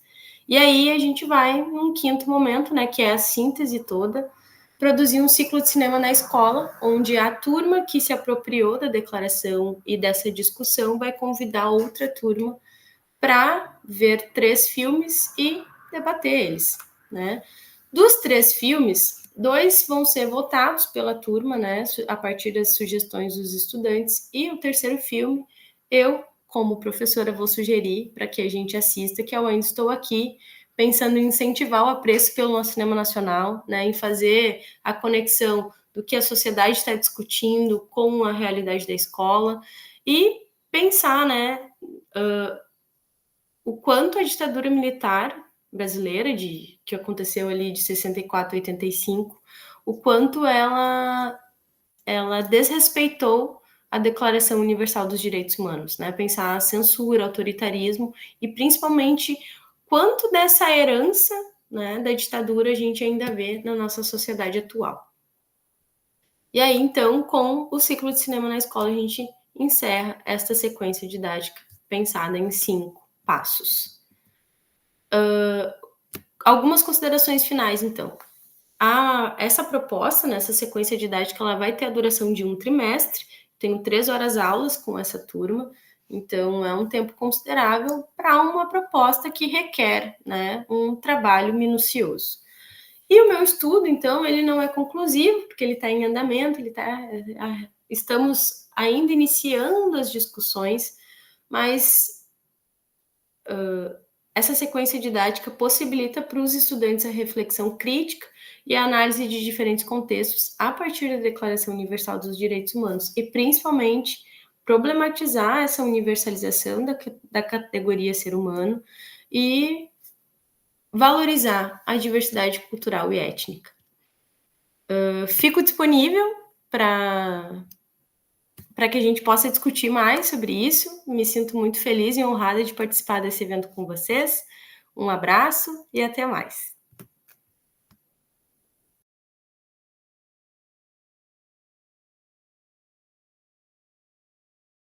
Boa tarde, me chamo Gisela Helena Ribeiro dos Santos, sou discente do curso de Direito da Universidade Sesumar e hoje estarei apresentando o trabalho intitulado O Ensino de Direito Constitucional nas Escolas, o Exercitar da Cidadania. Primeiramente, é importante lembrarmos que o direito à cidadania é um dos direitos fundamentais previstos na Constituição de 1988. O que isso quer dizer? Quer dizer que para nós, como cidadãos, é um direito inerente. Ele nos garante questões como o direito ao voto, o acesso a informações relativas aos poderes executivo, legislativo, judiciário, a liberdade política, que agora é assegurada, e muitos outros direitos. Ou seja, é de extrema importância para nós, quanto pessoas, como dentro de uma sociedade, exercendo a nossa cidadania. Mas também há uma questão que é de extrema preocupação quando se trata da falta de senso e noção dos alunos quanto a seus direitos fundamentais e ao direito constitucional. Por isso, foi discutido e é debatido a implementação do ensino de direito constitucional nas escolas, pois muitas vezes, quando se é perguntado sobre seus direitos, os alunos, dentro do ensino, não têm noção ou acesso ao direito constitucional, a todo o teor da Constituição Federal, a cláusulas pétreas, por exemplo, seus direitos fundamentais, direito à vida, ao acesso à educação, à própria cidadania, à saúde. E isso lhes é prejudicial como cidadãos, porque eles não têm noção, eles não têm um senso crítico voltado a essa área e minimamente um contato. O presente trabalho tem como objetivo demonstrar a importância do ensino de direito constitucional nas escolas e os impactos positivos que tal ensino pode trazer, principalmente relacionados ao exercício da cidadania dos alunos. Para tal, foi realizada a metodologia de análise bibliográfica, ou seja, foram pesquisados demais trabalhos que fizessem referência ao tema principal, o ensino do direito constitucional. Não houve uma exclusão referente a especificamente ensino fundamental ou especificamente ensino médio. Ou seja, dentro deste trabalho existem dissertações como ensino médio, existem trabalhos, sejam resumos ou artigos que falam sobre o direito fundamental e também existem trabalhos que falam sobre o ensino tanto no fundamental quanto no médio. Independente, como resultado, todos pontuam sobre o resultado positivo do ensino do direito constitucional. Alguns trabalhos foram excluídos porque os dados não tinham pertinência à relevância do presente resumo, mas nenhum pontuou como resultado que o ensino do direito constitucional poderia ser algo negativo na vida dos estudantes, muito pelo contrário. Trabalhos envolvendo pesquisa de campo foram priorizados, pois os mesmos possuíam mais informações e um contato direto com a população, o que pôde fazer com que a análise ficasse mais encorpada. No decorrer da análise, foi verificado a importância do ensino do direito constitucional nas escolas, pois foi confirmado que grande parte dos alunos não possuem noção dos seus direitos fundamentais, das cláusulas pétreas e questões que deveriam ser inerentes aos mesmos até para proteção. Ou seja, eles não possuíam conhecimento acerca da área. Então, em 2 trabalhos que foram feitos em escolas distintas, com alunos totalmente diferentes, ambas as escolas, no caso, os alunos não tiveram conhecimento assíduo sobre o direito constitucional e sobre seus direitos, algo que é extremamente preocupante, porque como cidadãos nós deveríamos ter direito ao acesso, de saber nossos direitos, o que não ocorre. Então, por vezes, esses alunos, eles se formam, eles vão para a faculdade, eles se tornam trabalhadores e mesmo assim não têm noção da importância e noção do exercitar da cidadania na vida deles. Ocorre também uma falta de fomentação por parte do governo, ou seja, não há nenhum auxílio ou algo que faça com que os alunos tenham acesso a tal informação, com que os alunos tenham noção aos seus direitos, que lhes deviam ser inerentes, mas que por vezes sequer são exercidos ou sabidos, já que os mesmos não têm acesso à educação. A reformulação no ensino para que o direito constitucional entrasse na grade curricular dos alunos seria de extrema importância, pois essa falta de senso ao direito à cidadania é vista cotidianamente, principalmente nessas últimas eleições, que ocorre da falta de pessoas que vão votar. Ou seja, muitas pessoas preferem pagar a multa do que exercer o direito ao voto, um direito que foi luta e um direito que demorou anos para muitas pessoas para ser conseguido. Também foi constatado a importância deste trabalho ser um trabalho introdutório, pois por conta da extensão delimitada, não há possibilidade de se ater aos detalhes, não há possibilidade de se estender. E é um tema de extrema relevância com vasto campo, tanto dentro da ciência quanto pela própria rede de ensino. Há a importância dele ser mais debatido, mais discutido, mais aprofundado e mais difundido para que o direito ao acesso do ensino ao direito constitucional possa futuramente ser garantido para a proteção dos nossos alunos e a proteção dos nossos futuros e atuais cidadãos. Agradeço a todos pelo tempo dispensado em escutar a presente apresentação e convido-os a ler mais acerca do tema também. Desejo-lhes uma ótima tarde.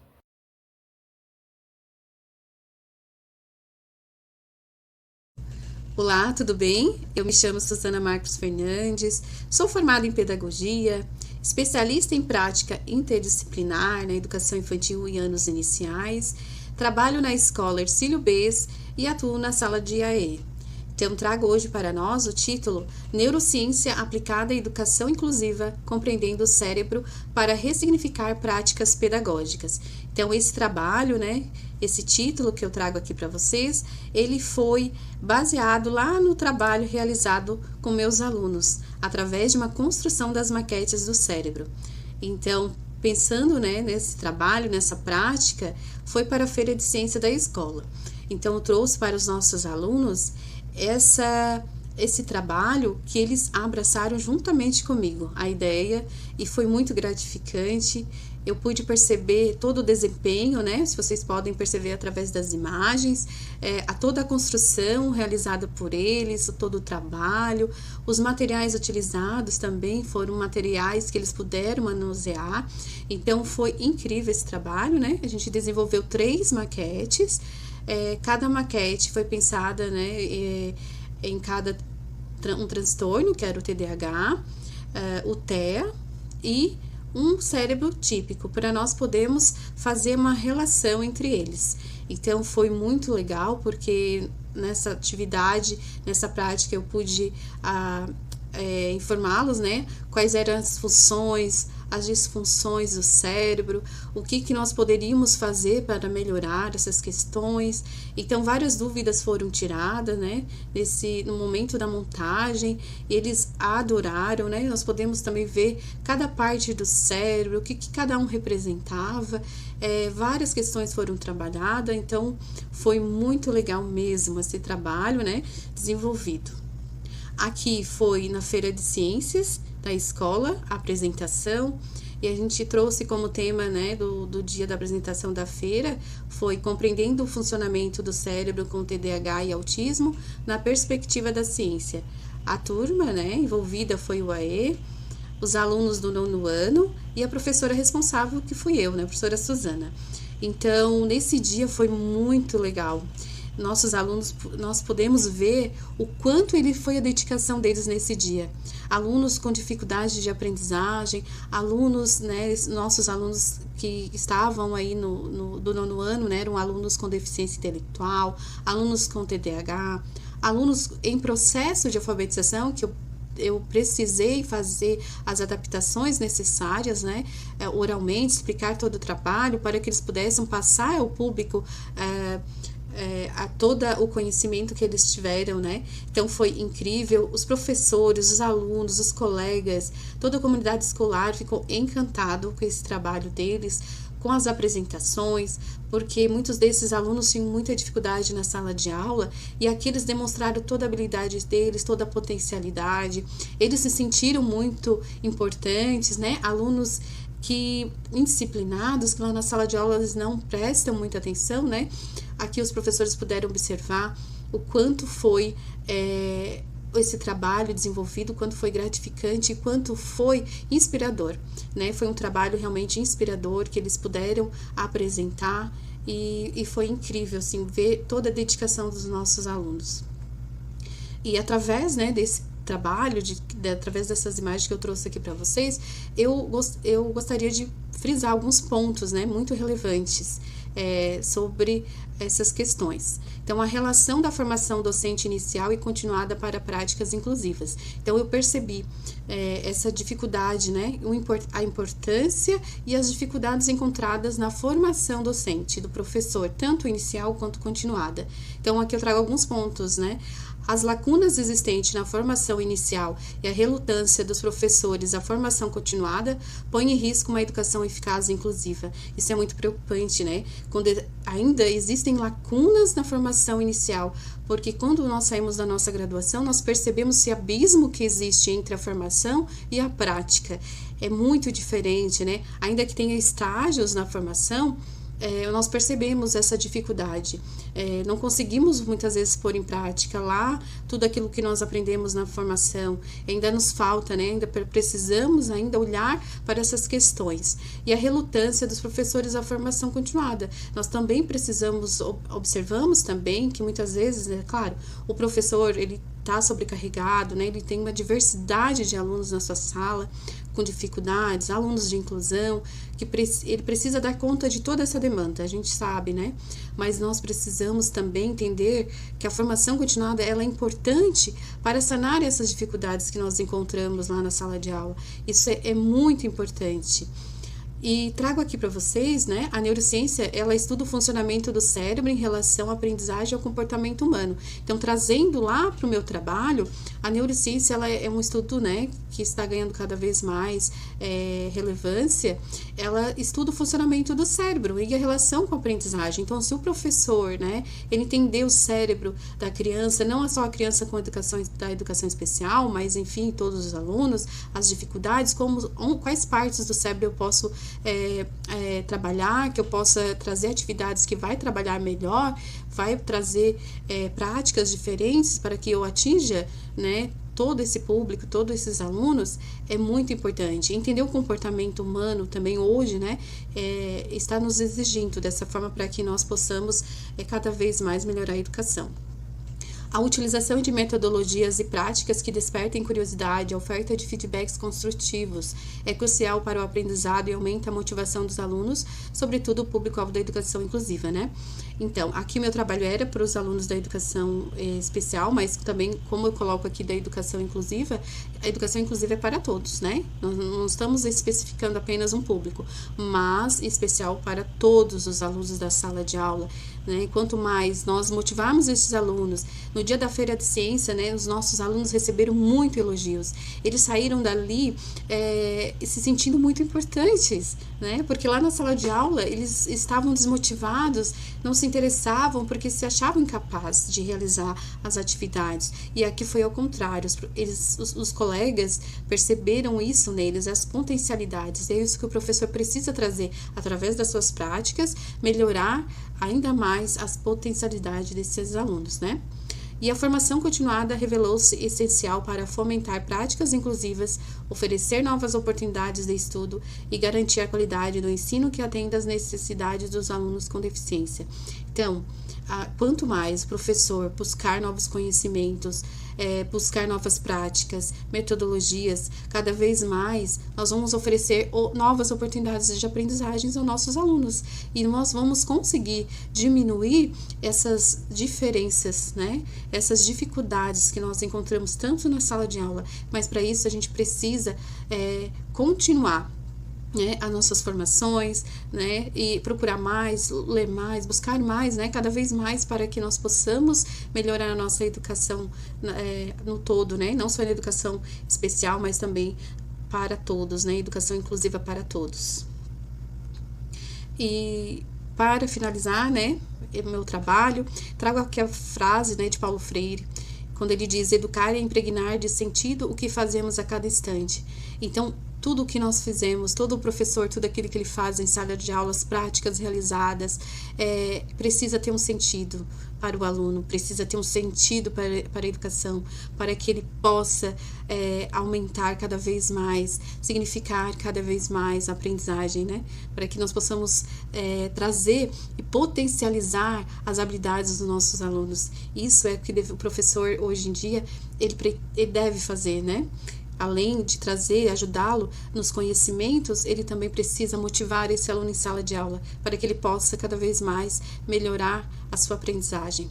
E quero aproveitar e agradecer aqui os meus alunos, né, desse trabalho, os meus colegas, a minha escola, enfim, todos que estiverem envolvidos nesse trabalho. Quero agradecer aqui também o Centro de Estudos Interdisciplinares que deu essa oportunidade, né, para estarmos aqui apresentando o nosso trabalho. Então, fica aqui a minha gratidão.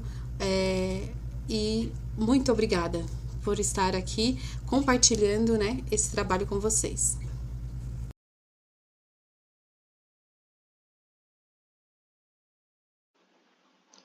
Olá, esse trabalho é intitulado TIC e Cultura Digital, Desafios para a Aquisição de Competências Digitais no Ensino Médio.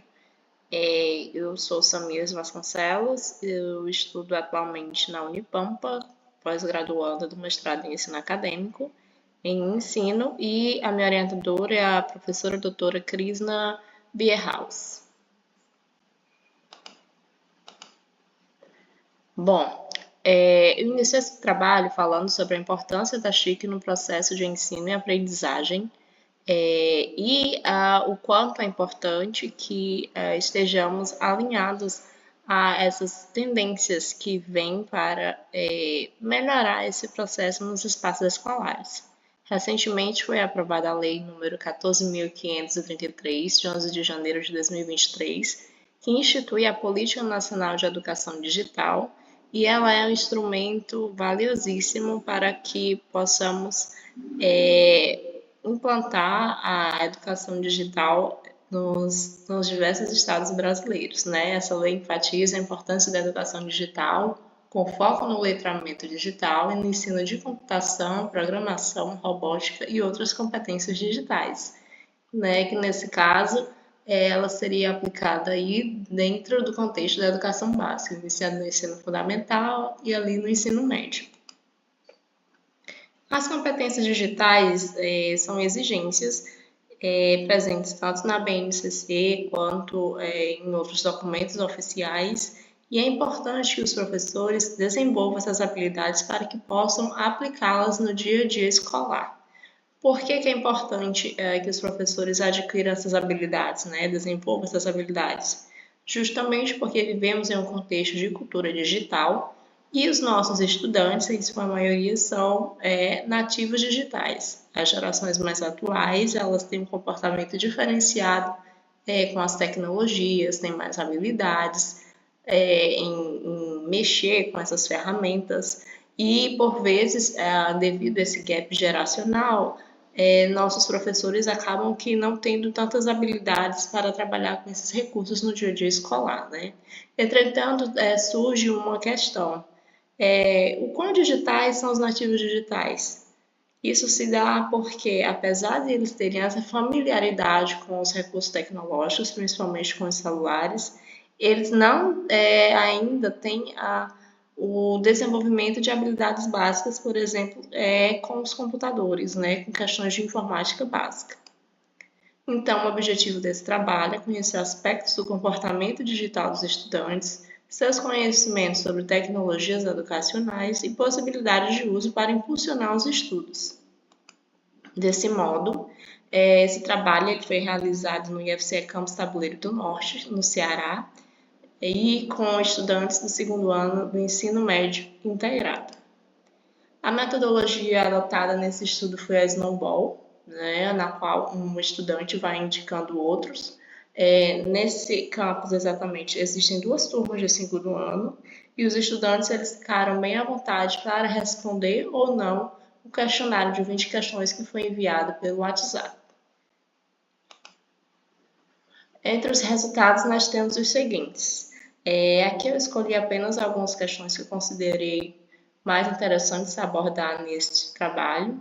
E uma das questões que chamou a atenção foi a 6, se eles já tinham ouvido falar sobre tecnologias da informação e comunicação, e 53,3% disse que não.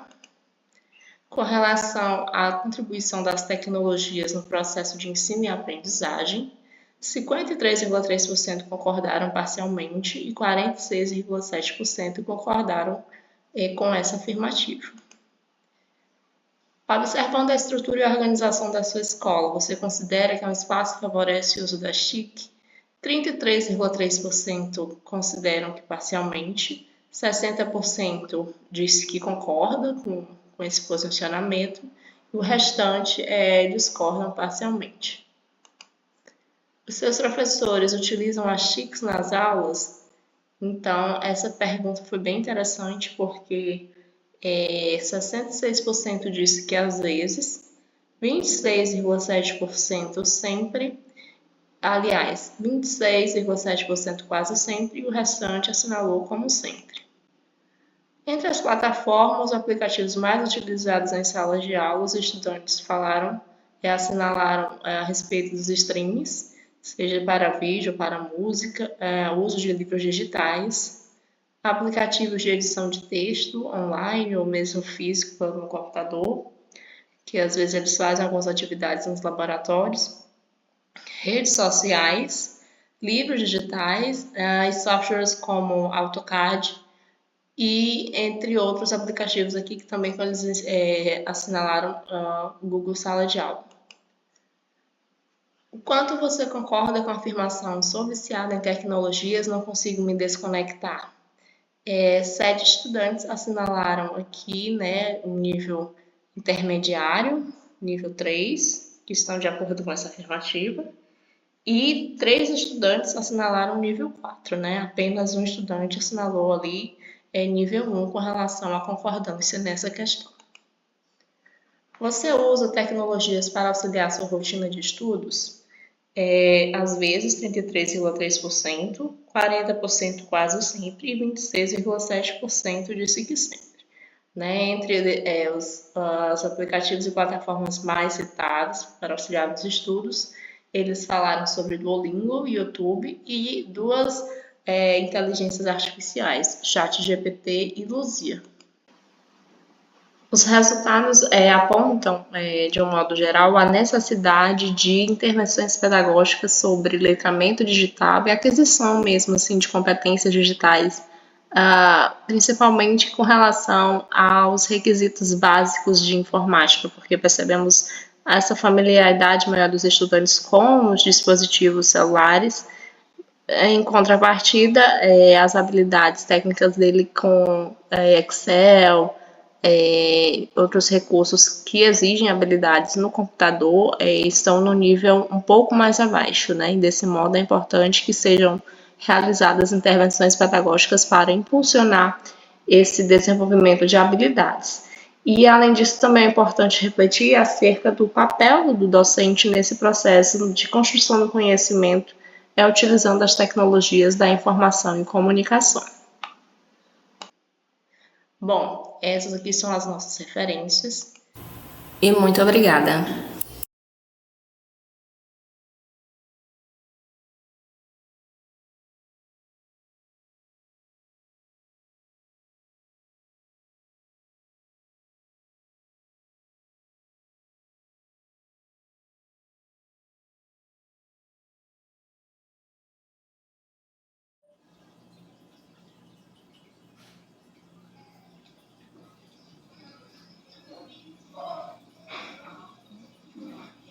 Olá, meu nome é Edneia Jório Bruedel e o meu resumo é intitulado Implementação Curricular, Percepção dos Professores do 5º Ano dos Anos Iniciais do Ensino Fundamental de uma Escola Municipal de Cachoeira de Itapemirim, Espírito Santo.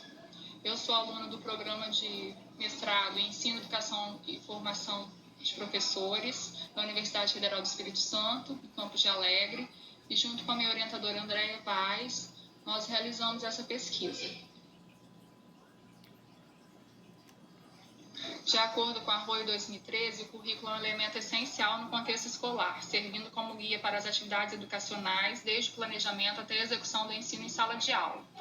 Por isso, o objetivo da pesquisa foi analisar como os professores que atuam com os 5º anos do ensino iniciais do ensino fundamental de uma escola de rede municipal de Cachoeira de Itapemirim compreendem a implementação da BNCC enquanto política educacional curricular. E a fundamentação teórica dessa pesquisa foi pautada nas concepções de Arroio, 2013, e Gomes, 2015, sobre currículo, bem como na pedagogia histórico-crítica de Demerval Saviani. A metodologia trata-se de uma pesquisa de natureza qualitativa, do tipo estudo de caso. O campo de pesquisa foi uma escola da rede municipal de Cachoeira de Itapemirim, Espírito Santo, e foram entrevistados 5 professores dos 5º anos do ensino fundamental, que atenderam voluntariamente e assinaram o termo de consentimento livre e esclarecido. A construção dos dados foi por meio da pesquisa documental, que incluiu a análise da LDB 9.394/96, a BNCC de 2018 e o currículo capixaba versão 2024. Os instrumentos que nós adotamos foram as entrevistas, com 2 rodas de conversa, 50 minutos cada, partindo de eixos temáticos e perguntas disparadoras. Também observação participante e diário de campo. Todas as falas, diálogos foram gravados em áudio, transcritas para análise posteriormente.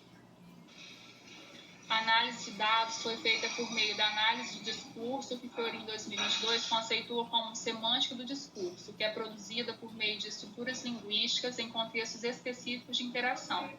Foram analisadas as estruturas linguísticas e como elas são mobilizadas e interpretadas nos contextos sociais e culturais nas quais são produzidas. Por isso, foi considerado o discurso expresso em palavras, pausas, silêncios, gestos e demais expressões que geraram sentido às narrativas e diálogo.